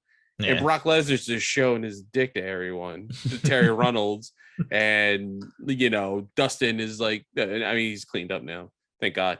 That's what I'm thankful for, Dustin Rhodes, because he's awesome. But like he's like singing to Terry, his ex-wife, and he's like throwing up and like all this debauchery and like all this horrible stuff. And then new guys are like, "Hey man, you get that new Switch game?" But that's the difference in the world, though. That's the other thing too. Like, wrestling fans back when Jim Cornette's talking about how wrestling was great and all this other stuff and how it's not what it is anymore. Well, guess what? You catered to people that thought it was real. Yeah. You catered. There's so many weird things. See, I'll shit on New York. I'll shit on New Jersey. I don't want to literally shit on people down south too. And this isn't meant to be that way, but they catered to dumb hicks that thought it was real. Like that's they literally talk about that like people that like thought that I was legit bad mouthing. I mean, New Jack, the one the New Jack episode, Cornette mentioned the Dark Side of the Ring, where he talks about like, I just came out and just said, I just got all these white folk. I got them all fired up by just Cornette's like cracking up, and he's like, they're calling the N-word and everything, and they're trying to run them out of town. We needed security in there because we knew that, we knew they were going to try. Yeah, and he was like, it was great, and that's fine and all, but nowadays there's too much behind the scenes stuff known. It's not so when you're watching it, you're not thinking they're being serious when they're saying it. Video games are bigger now. Yeah. I mean, if you're trying to draw in a younger audience, old school is the worst way to do it. And that's the thing. You have to be someone who grew up with that. Eventually, your old school fans, which was not me and you. So your old school fans are not in your 30s right now. Your old school fans are in your 60s who aren't watching wrestling anymore. Anyway. No. My dad got so excited when I told him WWE Network was going to have old ECW stuff and NWA, and he got excited. And you know what? For a week or so, he probably watched 5 matches, and I don't know if he ever put it on again after that. You know why? Because he doesn't care to watch wrestling anymore. He just doesn't care. Yeah. Their target audience should not be that audience. And there's a way to adapt like certain eras and things like that. Like FTR does it the best with this old school mentality and style and everything like that, but it's also not really just old school. It's like old school adapted. You know, like Yeah. they are adapted to the times. Like, yeah, they're no flips, just fists. Like that tagline they had in WWE, it worked, but like they aren't like back in the day people. You know what I mean? Yeah. And then you I mean, even look at the evolution of someone like Shawn Michaels, like from the 80s to the 90s. Then when he resurfaces in like the early 2000s, when he comes back from like that 5-year break, like his style adapted. He was able to hang with multiple people. And then you have someone like Kurt Angle, who's a legitimate like wrestler in this area, and his style is completely different. Like styles can be different and it's fine. And when you have like old school stuff, like I remember people comparing like Kurt Angle to Bob Backlund and stuff like that. And my only like thing to Bob Backlund was like all the stuff with Bret Hart back in the day when we were like super young. I'm like, this dude ain't that cool. And then like, but when you get older, you're like, wait, he is adapting that style, but he's doing it his own way. Look at Kurt Angle, perfect example. The dude was cheesy as hell. He was super cheesy, but he was still over. And then he became a legitimate bad guy. Like people could flip flop. You can't just hold on to like the fact like this guy's cheesy. This is why this company sucks. It's like, is it though? Is it just you don't want to adapt to stuff? And like, and for like the wrestlers who don't like these guys, like, are you upset that they're not doing the same stuff you guys used to, or the fact that they prioritize their family more? Like every BTE, like when there's something crazy going on, Matt and Nick are like, yeah, they delayed our flight, so we that was 6 hours we could have spent with our family. Like I feel that heartbreak. Like, I couldn't imagine like leaving my kids and then be like, hey, I'm coming home. Well, now I'm coming home for like another 8 hours. You know what? Actually, I might as well stay here because I got the next show. Like I don't see my kid then. Yeah. That would suck. And they, that, like you feel that for them. But that's like I know, like, and I'm only pinpointing Cornette because I don't really listen to anybody else. And Cornette's the most famous one when he talks about it. Like you talk about like old school tag team wrestling and all these guys would legitimately, you felt like they legitimately beat you up and all this other stuff. Yeah, but when you look back at it, there's a lot of tag teams that legit were the same thing. Like they were the same. They wrestled the same matches. They did the same things. Oh, I'm sorry. Did one tag team come out with spikes on their shoulders instead of not? And that's what made them unique, because the one had face paint. So they were unique in that way. That doesn't make you unique. That means you dress different than the other team. But the tag teams, for the most part, wrestled the same matches. And it's a lot different watching FTR wrestle old school style and Lucha Bros wrestling the Lucha style and seeing how they work together. MJF does it perfectly, where that's another person. He can wrestle that style if he had to. He just feels like, one, his character doesn't need it because it's not built that way, and two, he brings it out in special moments. It was I actually listened to MJF pre AEW. He actually was on Stone Cold's podcast before it was known whatever it's known as now. It was just called the Stone Cold podcast. And it's so great. I listened to it. I was like, I didn't even know he was on there, and listened to it. And they do a whole bit at the end where MJF throws water at Stone Cold and Stone Cold like throws him out the window or something like that. It's so great. But Stone Cold like playing into his character, and MJF's being real to a point, and then it's a little 50-50, some characters, some not.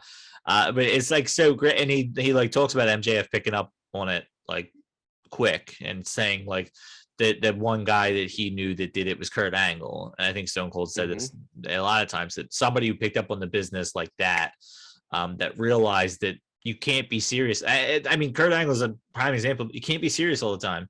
Stone Cold, there was legit videos of Stone Cold playing a banjo or like when he was with the Alliance. Like you're not badasses all the time. You're just not.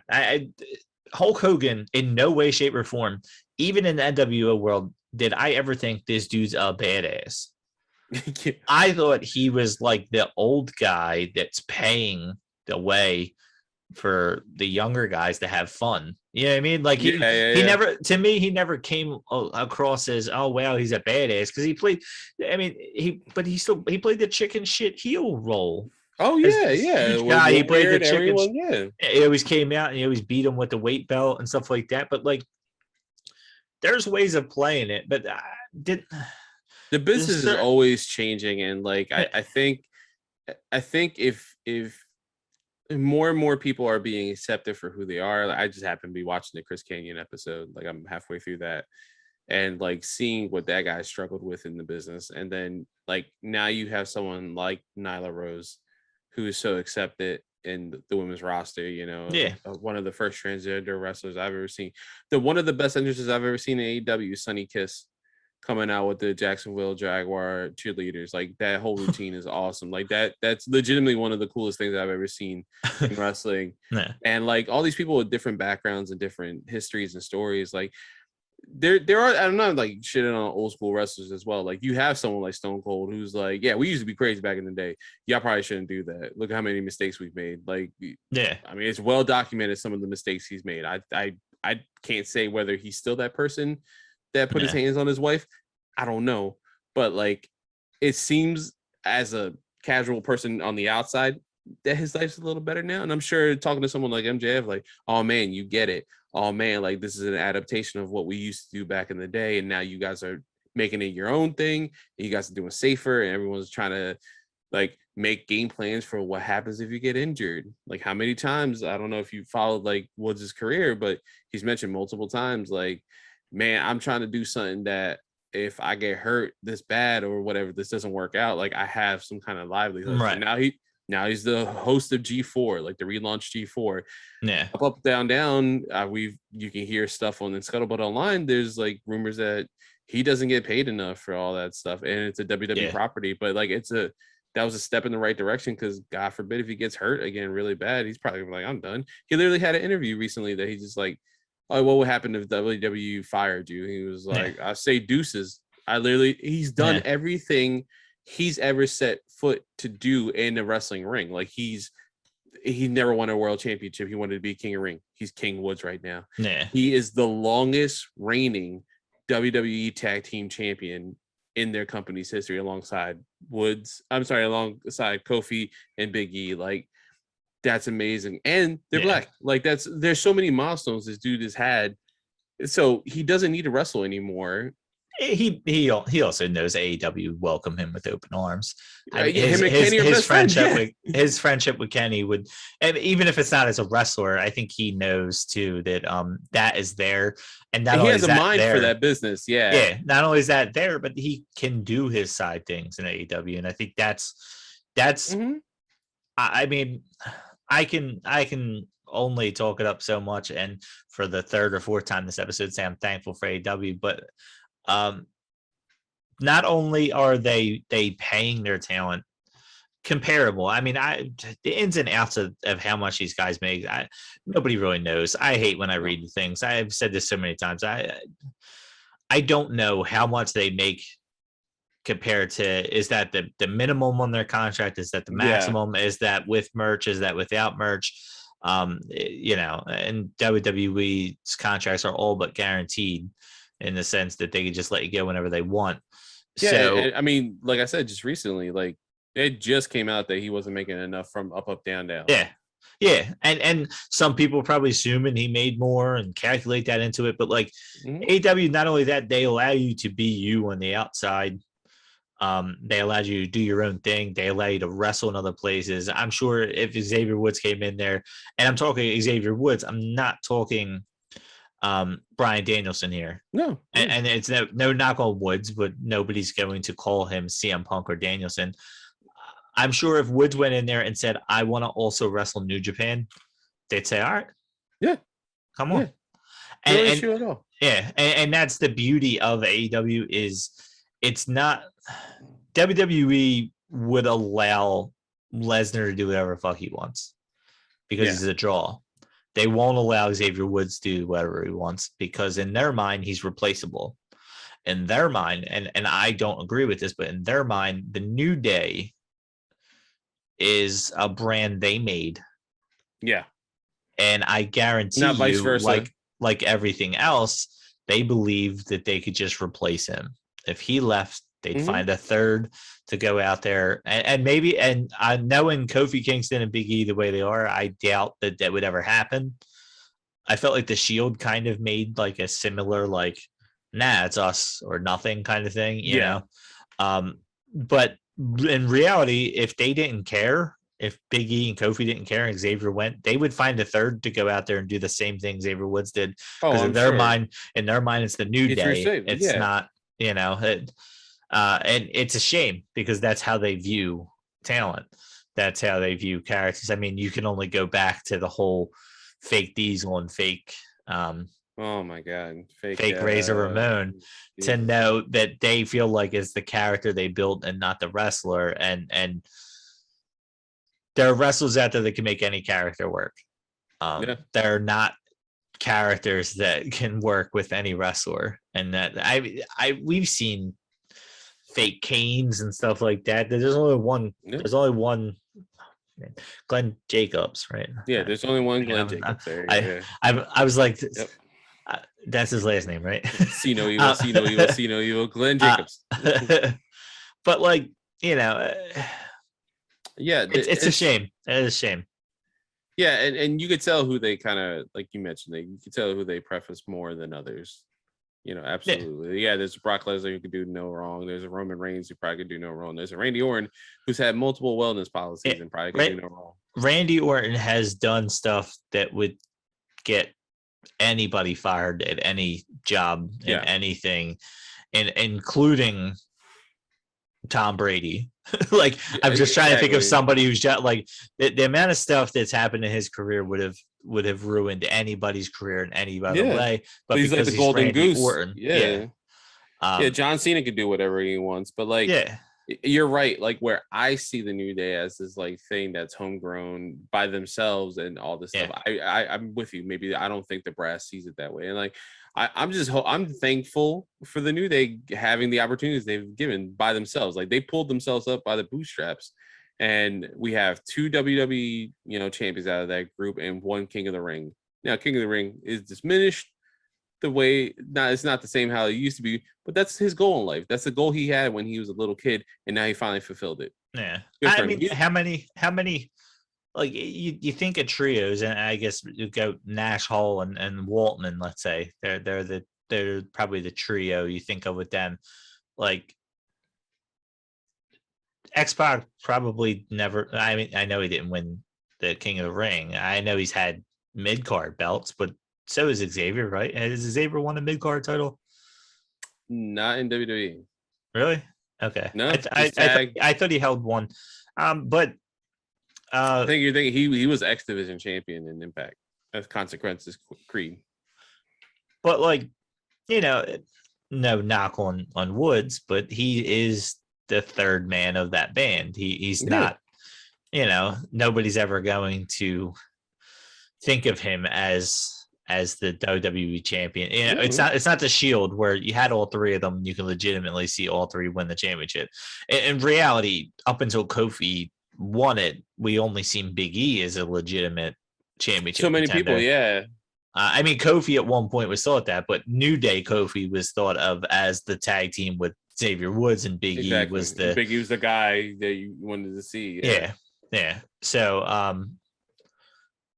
for him to win the King of the Ring and be tag team champion, in itself is doing a lot for a guy that you didn't expect much out of anyway. Damn, look, I mean, honestly, just looking at his, like, he this is random too, because I watch a lot of Xavier Woods stuff, because I really just am a huge fan of him. But he has only been like a singles champion twice. And in interviews, he's mentioned like he like, especially with King of the Ring, like outside of WWE, like not WWE produced stuff, and on G4, he's mentioning I've accomplished everything I wanted because I love tag team wrestling beyond anything. I'm the most, I have the most days as WWE, tag team champion. I love King of the Ring. I did that. And I'm also a nerd, and I got to be able to do that stuff on WWE. So like, I've accomplished everything I wanted, but like, look at it. Like, he's Deep South Wrestling heavyweight champion once, East Coast Wrestling Association champion once, FCW. So that's their developmental at the time, right? Tag team champion with Wes Briscoe. Damn, that's a name I haven't heard in a minute.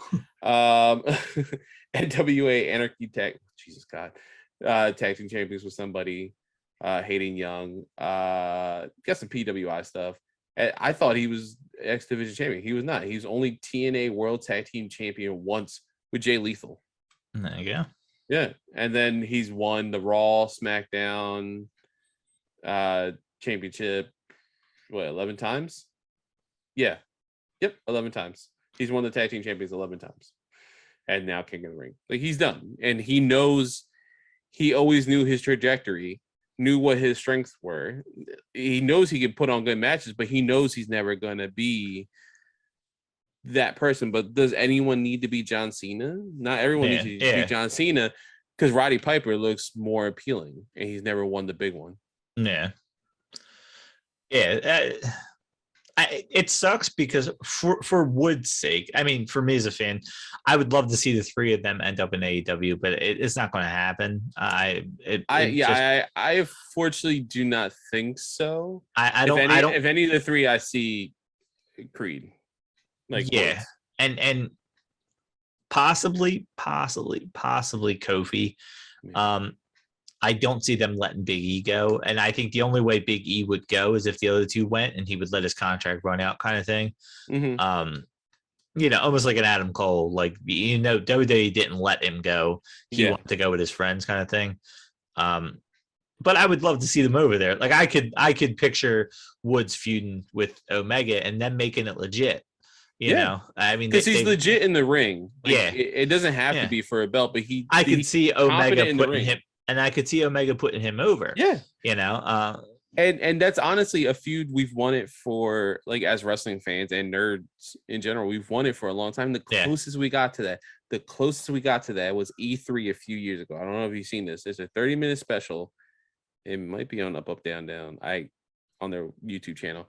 But it's a 30-minute Street Fighter special where is the Elite versus the New Day for Street Fighter. Yeah. That's it though. Like, they super kick. Like, the Young Bucks do super kick the New Day. Right. And that's the closest thing we get to it. And I was like, I need this. Yeah. I remember watching for so long. New Japan, like, they can mention it, right? So, like, big, like, was it Kenny and the Bucks would come out doing the New Day dance and, like, with the broom and everything, like that. Like, well, that was and I want to say we were doing Apron Work at the time. I remember WWE referencing New Japan for, like, the first time on their website around when that was happening, because we were like, they ain't gonna let New Day do this. Like, you know what I mean? You said, even like, that in general, I was like, there's no way. And then they started referencing Kenny Omega and the Young Bucks on WWE's website, and I remember seeing that and be like, did they really? And then they because Kenny Omega at one point was in developmental, right, with WWE. Yep. They have, like, videos. That's how him and Xavier found each other. Yeah. So, like, I think that I remember them showing something there. Yeah, and this is actually up on there. It's still up. It's still accessible. June 14th, 2018. The New Day versus the Elite Street Fighter V Arcade Edition Team Battle X Edition at E3 2018. I've actually watched this whole hour and a half, which is rare because I don't watch too many like long plays like that. Right. But it's on their Up Down channel, and now we know that channel is straight up WWE prim and proper. Like, I know Xavier created it, but, like, it's owned and operated by WWE. So, like, that is crazy to think about. Yeah. Like, they did put, like, talent that is not, like, their brand, and, like, arguably New Japan is the second brand in the world, right? Right. If you had to think of, like, worldwide appeal, like, I would assume it's WWE and then New Japan, and now, New Japan and I would say AEW are probably tied now, because I think the zeitgeist. I hate that WWE is still number one in so many people's eyes just because of that. Like, again, there's good things happening there, but there's so much bad around it. It's so frustrating.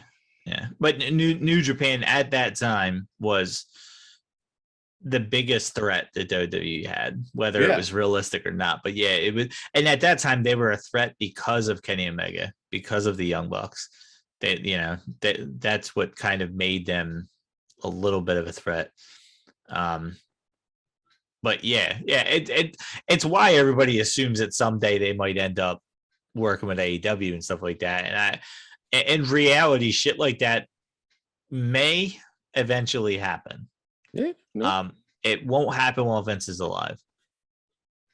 As sad as it is to say, I'm interested. I'm interested. I don't want some man to die, but I don't want him to have control anymore. I'm interested in a Triple H run promotion. I am too. Do I give him all the credit from NXT? No, I don't. I think there's other hands in there. I don't give him as much credit as a lot of other people do because I don't think everything's going to change completely under his tutelage. But I think that he has a better grasp of what today's audience wants than what Vince does, because Vince is in that Jim Cornette. We got to get back to old school. We got to stick with the fans. And you know what? The reason why people watch today it's not because of Roman. It's not. It really, their viewers come from that zombie match with The Miz and Damian Priest. For Army, because the kids enjoy that, and the parents bring the kids, and then the parents chant AEW. Yeah, but like that's what this is. Like Roman is the biggest thing they have right now, but people are not showing up for Roman. People, and this is the time to do it. Yeah, wives are showing up for Roman. It's that whole idea. Wives are showing up for Roman. The kids want to watch, all the kid friendly stuff, and that's why they stick with it, because they're not dumb. They're not trying to appeal to me and you. They're not. No. Roman appeals to us. It gives a little tiny bit of their programming is to appease the real wrestling fans. But for the most part, it's to appeal to the kids, because they know kids bring the parents. Yep. We will show up when they come to Philly. I'm not traveling to the whole tri-state area every time AEW's around. I might do it now and again, but I'm not going to show up to every show. But they know that kids will bring their parents. And as much as you don't want to watch it, your kid wants to watch it. And if your kid wants to watch it, now not only are you going with your friends, you and your friends' kids are all going. So instead of getting 4 of us, they're now getting 12 of us. And that's the reality of it. And that's why I don't watch it, because it's not geared towards me. My kids don't care to watch it. They don't. They only get mad when I go to a show. They could care less who's on it. I got yelled at for going to MLW. Liam knows absolutely nobody on MLW, but he got mad that I went to a wrestling show without him. He wanted to go to AEW when we went. He does not know a single guy on the roster. Yeah. Doesn't. When I try to show him it on TV, he don't want to watch it. But he wanted to go to it because it was a day out to go watch wrestling. So like, I don't watch WWE because he don't watch WWE. He don't care to watch WWE. They make it, like we always say, they make it difficult. Like there are hindsights, but like, how long? See, that's always the scary thing. We've mentioned multiple weeks in a row. It's like, how long is that okay? Like, all right, Big E being champion, he's eventually going to lose it, but like, is it going to be another Kofi thing? Because last time that happened, I was like, I'm kind of done right now, man. Like, you couldn't even give this dude a minute, 2 minutes. Like, you gave him 30 seconds, and he was one of the most dominant champions in a long time. Like, decisive wins, clean wins from March till October. And then October hit, Brock Lesnar walked through that door, and he's like, I'm getting paid, motherfucker. And then that's it. Like, and so are you going to do the same thing to E? Like, hopefully not. Like, and that's why there's so many people like that. There's, like you mentioned, like a Triple H run promotion. I don't know, but there's scuttlebutt recently. Someone mentioned like, oh, he's going to do his own thing. I was like, I doubt it. Yeah. But I would like to see that, because for hardcore wrestling fans and people who kind of like the modern day stuff, like where we're at with AEW stuff, his trajectory is very interesting to see. Someone who came up through WCW, was, no offense to him, but like wasn't really seen as anything, comes to WWE, WWF at the time, makes friends with the right people, starts building that career up little by little, starts putting on really good matches, and like starts being that guy, takes the brunt for one of the worst incidents that's ever happened in the click formation, you know, like that Madison Square Garden thing. He's like, I'll take the brunt of it because I'm a rookie. You old dudes, you know, like Michaels and Ramon and all, like you guys get all the stuff, eat shit for a whole year. And then it's like, all right, man, you know what? You paid your dues. We see who you are. And then, like, I mean, he has one of the most dominant runs as WWE champion so many times, to the point where, like, I really did hate him as champion because it was forced down our throats so much. It was like when Roman was not where he is now and WWE champion was like, dude, stop doing this. And it was just Triple H over and over and over again. He kept winning and winning and winning. He beat Scott Snyder and Goldberg. And I was like, it's enough. Like, that time period is rough. He beat Sting. It's Sting's only WrestleMania. Yeah, there's that weird thing, but then there's little things like that was not necessary. No, and then you have the Triple H that at the same time is doing NXT, and it's such a love letter to wrestling. And you see the mind that he has there is like, well, why are you booking yourself this way here? But like you're booking the future over here. Like it's almost like he wants to make up for the shit to get to where he's at now. It's like, I did a lot of crappy things, so I'm gonna give back now.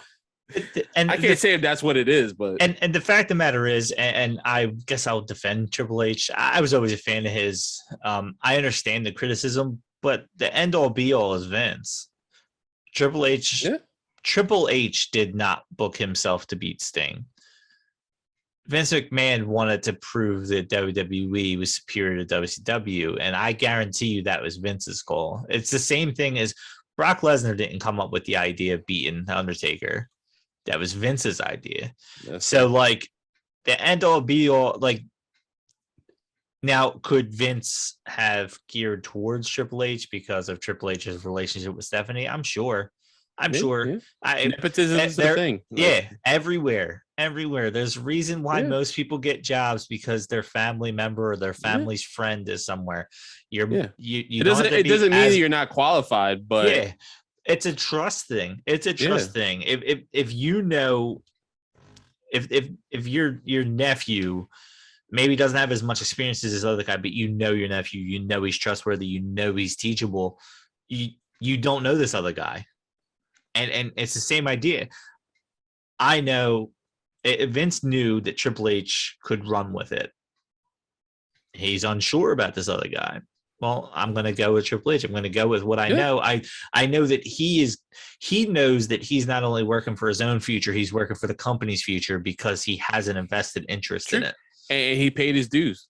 You know, like that whole Madison Square Garden and that whole year eating shit, keeping his mouth shut. He paid his dues. Yeah. So of course that's like, you know, he did the thing that like they kind of teach you in the business, like you be quiet, you just deal with the shit that you're held with, and hopefully you come out the other end. And he came out the other end, and you know, so many people have mentioned that, like I think he's mentioned it even too with like the Bret Hart incident, like he doesn't want to drop the belt, and Triple H goes, well, fuck him. He was like, what? Like fuck him? No, he has to drop the belt. And he's just a wrestler at that point. Yeah. No official title within Stanford, just a wrestler. And he goes, yeah, no, screw him. He's got to do it. Yeah, he's got to do the job. But that's what it should. And we talked about something recently, and I don't remember exactly what it was, but I remember that I remember making a comment and saying that, you know, who wouldn't take all this? Who wouldn't take the John Cena treatment? Who wouldn't take this? Who wouldn't take that? Everybody would love anybody who says, no, I don't want that. I don't want more championships. I don't want this. They're lying to you and everybody else. I don't want more money. I don't want this. CM Punk, I know, was looking for the betterment of everybody. And I'm sure there are people out there that say, this doesn't make sense, Vince. It just doesn't make sense. No. You're building an underdog story. I'm beating them over and over and over. WrestleMania is a time he should finally beat me. Why am I beating him again? Doesn't make sense. Just doesn't make sense. And then the next week, they're both on the different things. And it's like, wait, well, why did we just see this? Why did we just why did we just watch them wrestle 40 minutes a week before we're about to watch them in a 30-minute Iron Man match? It doesn't make sense. Yep. But why are they going back and forth this whole time and beating each other? Now I could care less who wins at the pay-per-view. They just wrestled 3 straight times, and it's that 50-50 booking. It doesn't make sense. AEW does it right when they keep track of their records. I watch Bobby Fish lose every single week. Yet on Elevation and Dark and everything like that, he's picking up wins. Yeah. Why? Because they want him to continue to look legitimate. If he has a 1-17 record, I'm not going to be invested in matches. But if you're showing me that he's 10-4 and you're like, wow, I only seen his 4 losses, he keeps winning, and I can go back and see him beat these nobodies. No knock on them, nobodies. It keeps him as a legitimate threat. But you have a guy like Karrion Kross come up and lose a bunch of matches after being champion. Wild champion. How is he legitimate then? How is he legitimate? That's the issue. Yeah. That does become the issue. And like to go back to the Triple H thing, like you get Triple H and he, there's nepotism you can see but it's not like the guy isn't talented in the ring. Yeah. It's not like he doesn't deserve a spot at the top. He just like a lot of stuff lined up kind of oddly perfect for him, like The Rock doing movies or being hurt, Austin being hurt for that long period of time before he came back. Like, it's like stuff oddly falls in place for Triple H. And then, he starts, marrying Stephanie and that's the thing, who wouldn't take it? I mean, Triple H became the leader of DX because Shawn Michaels retired. Like, and so he had to take it over. I remember that Raw too. But he had to take it over. Like, what are they going to do? Say no, DX is done because Shawn? No, it was a money. And that was still sink or swim. I bet you that night didn't go the way it did, and no one believed it, and that SmackDown after didn't go the way everyone thought it would. I bet you for a fact they would be like, all right, man, this ain't working out. No more DX, no more this, no more that. And he's like, he brought it even bigger. Like, I there's so much I don't like that you can see, like backstage politics and stuff. But at the same time, there is some stuff that he just falls in the right place at the right time. And that happens to so many people in the workplace and in life in general. The hell, I mean, in the non-serious way, I fell in the right place, right time for my Xbox and my PS5. You know what I mean? Like I got lucky. I'm lucky to have those right now. Like there's so many people out there who can't get one, and I legitimately got one in legitimate means too. Like I'm just very lucky. But I feel like, at least from an observer, and I mentioned this on Interest Rate multiple times, and it's kind of joking and kind of not, but like I feel like he's trying to make up for all that stuff with NXT, or he was before it got taken away from him. And he had a heart attack or a heart, surgery and stuff. Like I felt like he might have been doing that, and he's the person I would want running WWE because of his time in NXT. But they who was it? Was it Leo Rush? I want to say, I forget who it was, where they were talking about what Triple H's ideas were for 205 Live. Oh yeah, this was recent. And he was like, and he was talking about it, and I mean, the ins and the outs don't matter completely, but fact of the matter is they were excited for it because of what Triple H talked about, and then suddenly you got this whole cruiserweight division on Raw, and it kind of tore apart what 205 Live was supposed to be. But the fact of the matter is that was supposed to be Triple H's vision, and it never came out to be it. But that had excitement built around it. I remember having an old episode talking about I had wished that Gargano and Ricochet had both moved on to 205 Live and not to Raw or SmackDown, because I thought Ricochet could have brought 205 Live to a fourth brand status, and Gargano too. When we were talking about the move, and now did I know that 2-3 years later Gargano is still sitting in NXT? I didn't guess that at the time. And his contract's about to run out in like 2 weeks. But like, could you imagine? You could build that to a point where, all right, NXT builds up to one of these three, and then like Adam Cole moves on to 205 Live, you Yeah. know, like, and then he becomes the face of it. And it could have worked yeah. out. It could have been perfect for like little things like that. And yeah, you hear like these stories, and it's not like he's a perfect person. I'm sure that, you know, he bumped heads with certain people, like you know, Austin Aries or Leo Rush, I think mentioned in that same interview, like they weren't like that close, like, you know. But I mean, Leo Rush was being used in NXT like while WWE, like while he was being used there than anything else. You know, he's got his own little things that like it seems kind of get in his way in life. But I'm sure there are people out Yeah. there that think Tony Khan's an asshole, you know, like not Yeah. everybody loves the guy. I mean, well, it was Kiera Hogan just came out recently saying how like she felt like she's lost in the shuffle. You know, Yeah. like they have things and she's just kind of lost there. You know, there has been negative things about AEW put out there.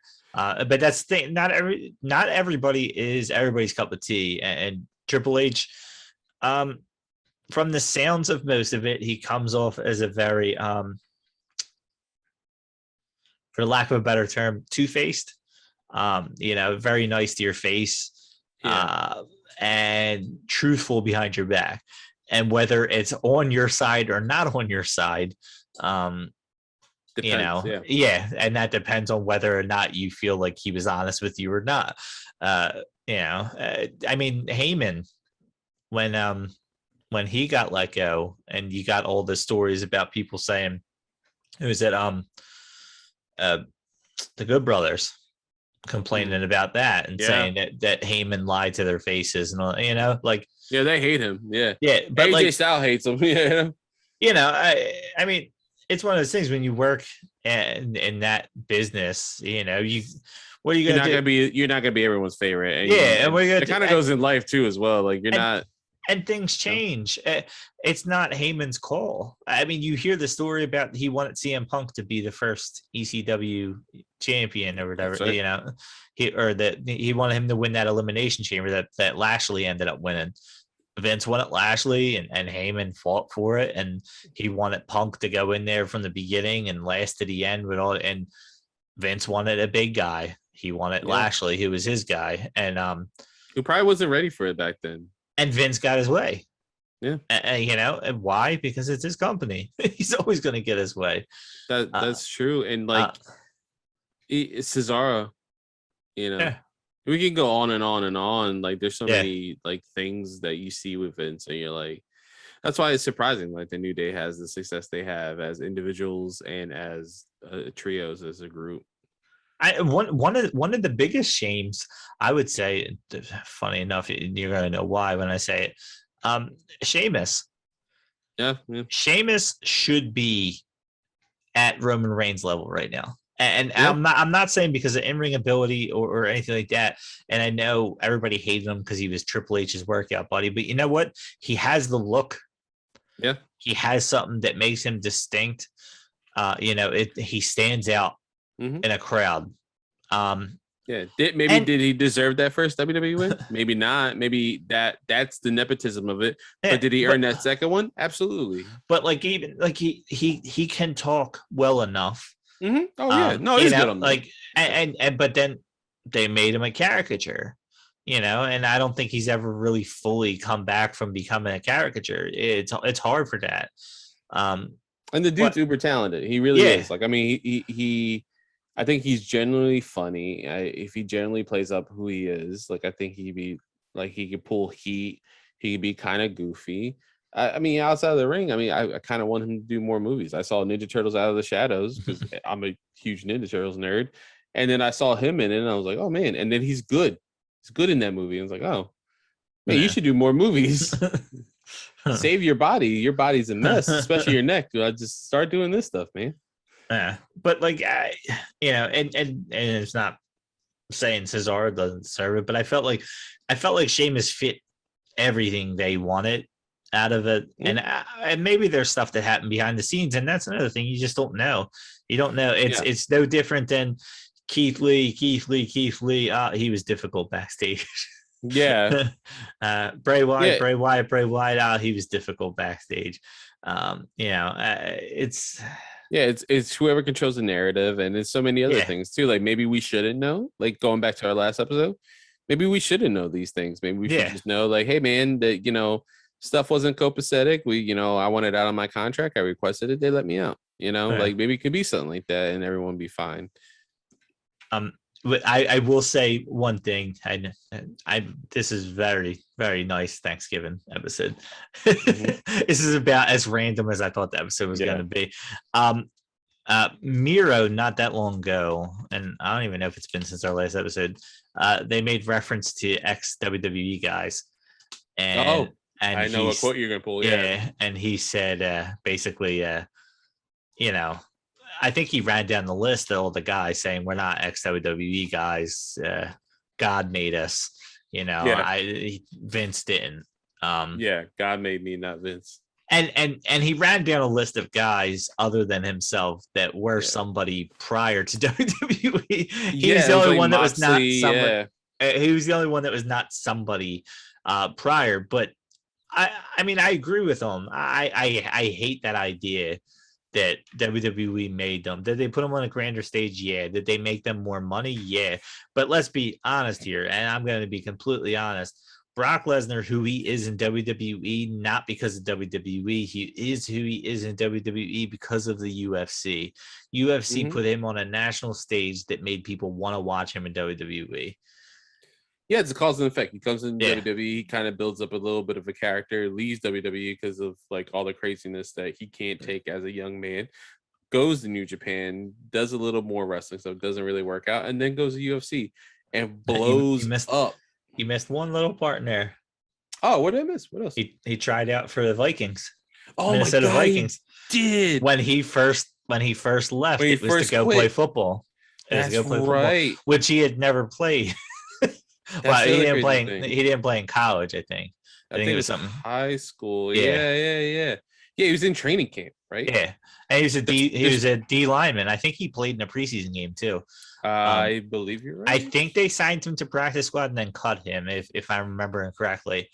Like right before the season started, right? Yeah, I believe you're right. But it was one of those things. He tried it out. He went out and he tried it, and it didn't work out for him. And but yeah, it's not like Punk where he signed with UFC right after.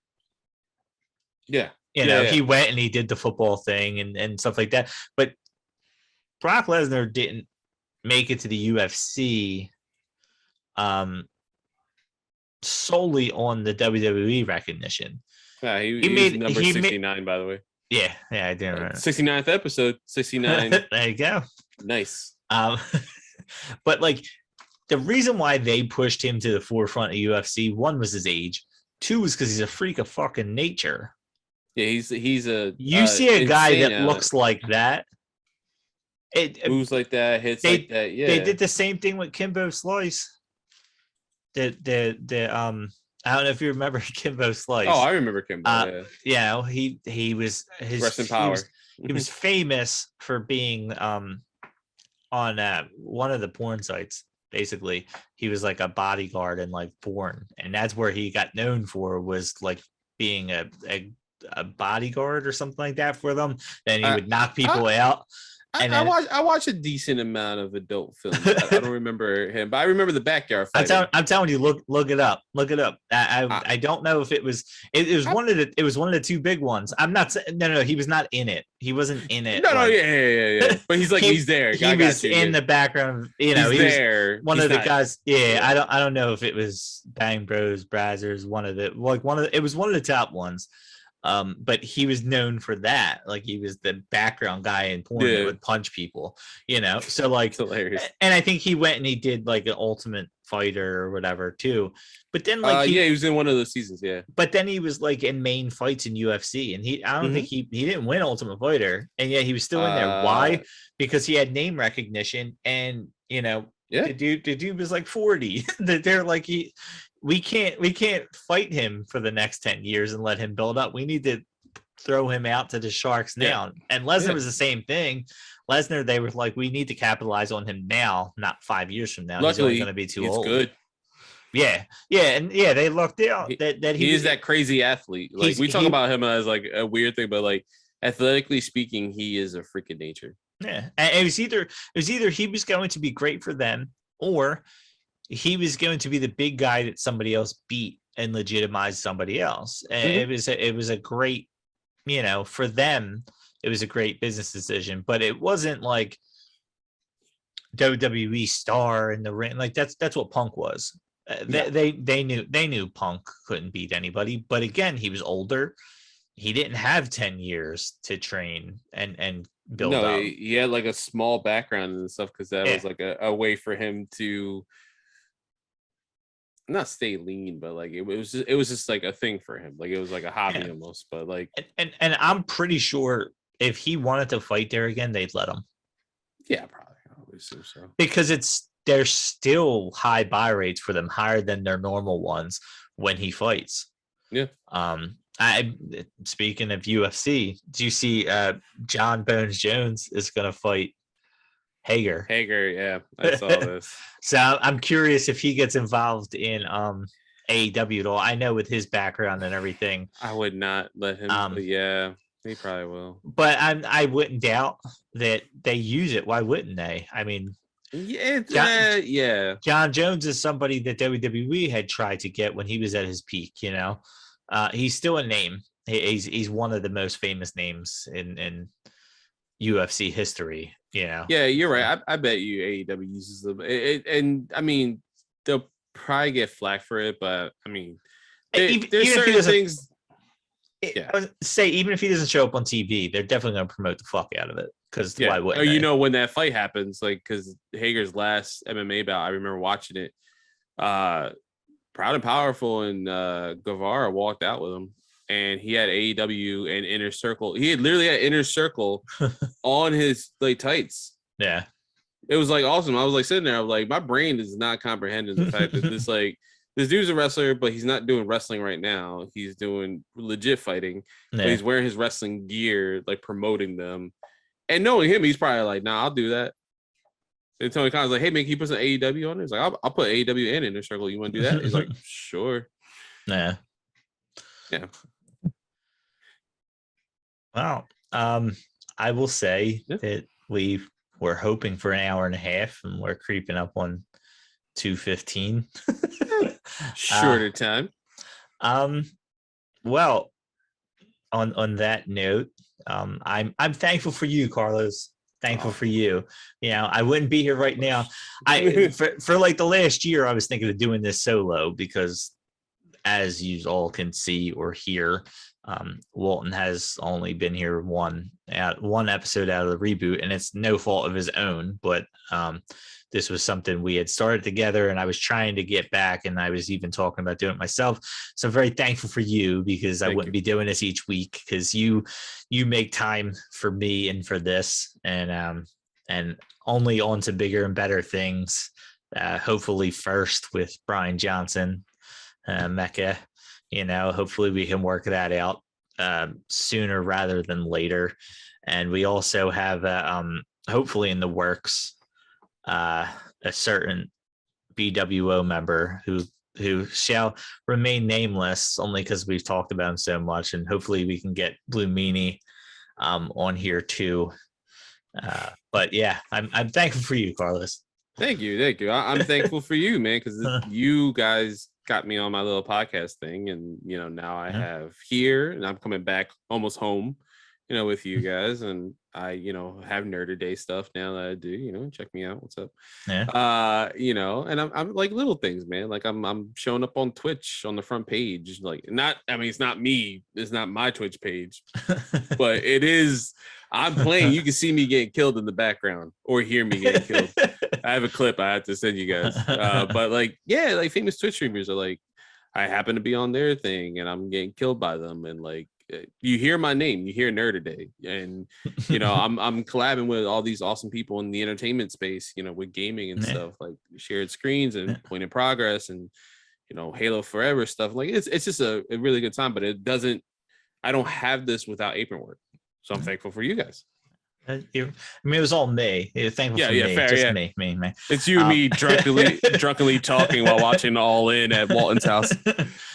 Yeah, I mean that's how we met. was a block party at Walton's house. So Yeah, we could thank Walton, because I'm not. If it wasn't for All In, we probably don't even talk, because I'm not the best when it comes to new people anyway. So we had that. Yeah, Jess and Tara just was like.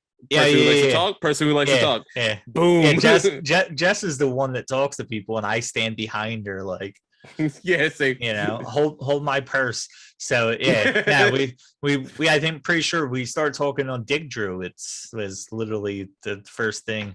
I think they were on the Joey Ryan match when we were in there. But yeah, now let's see. Thank you, Walt. Even if you don't come back, if it wasn't for I glanced over it real quick and did not stay there. I'm also thankful for entrance rant, honestly, because I didn't even know you were like thinking of doing this. I know you were super prepared, but like when entrance ramp started, I was like, oh wow. Like I think I even said something to Jess. I was like, oh well, Carlos is doing his own thing now. That's cool.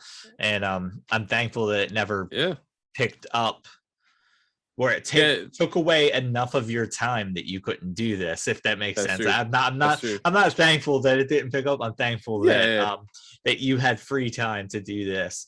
That's true. Yeah. That's true. So there you go. There's our brotherly love. Yeah. See, unlike New York, New Jersey, brotherly love. Yeah, it's a Philly thing, and it's true. It's real. Yeah. So I can't wait to piss Brian Johnson off soon. So hopefully you're not from Bridesburg, man. Yeah, I hope you are. I hope you are from Bridesburg, and I hope you hear this, because I would love to have you yell at me. Yeah. So it'd be an honor, sir. It'd be an honor. So do you have anything else that you'd like to say?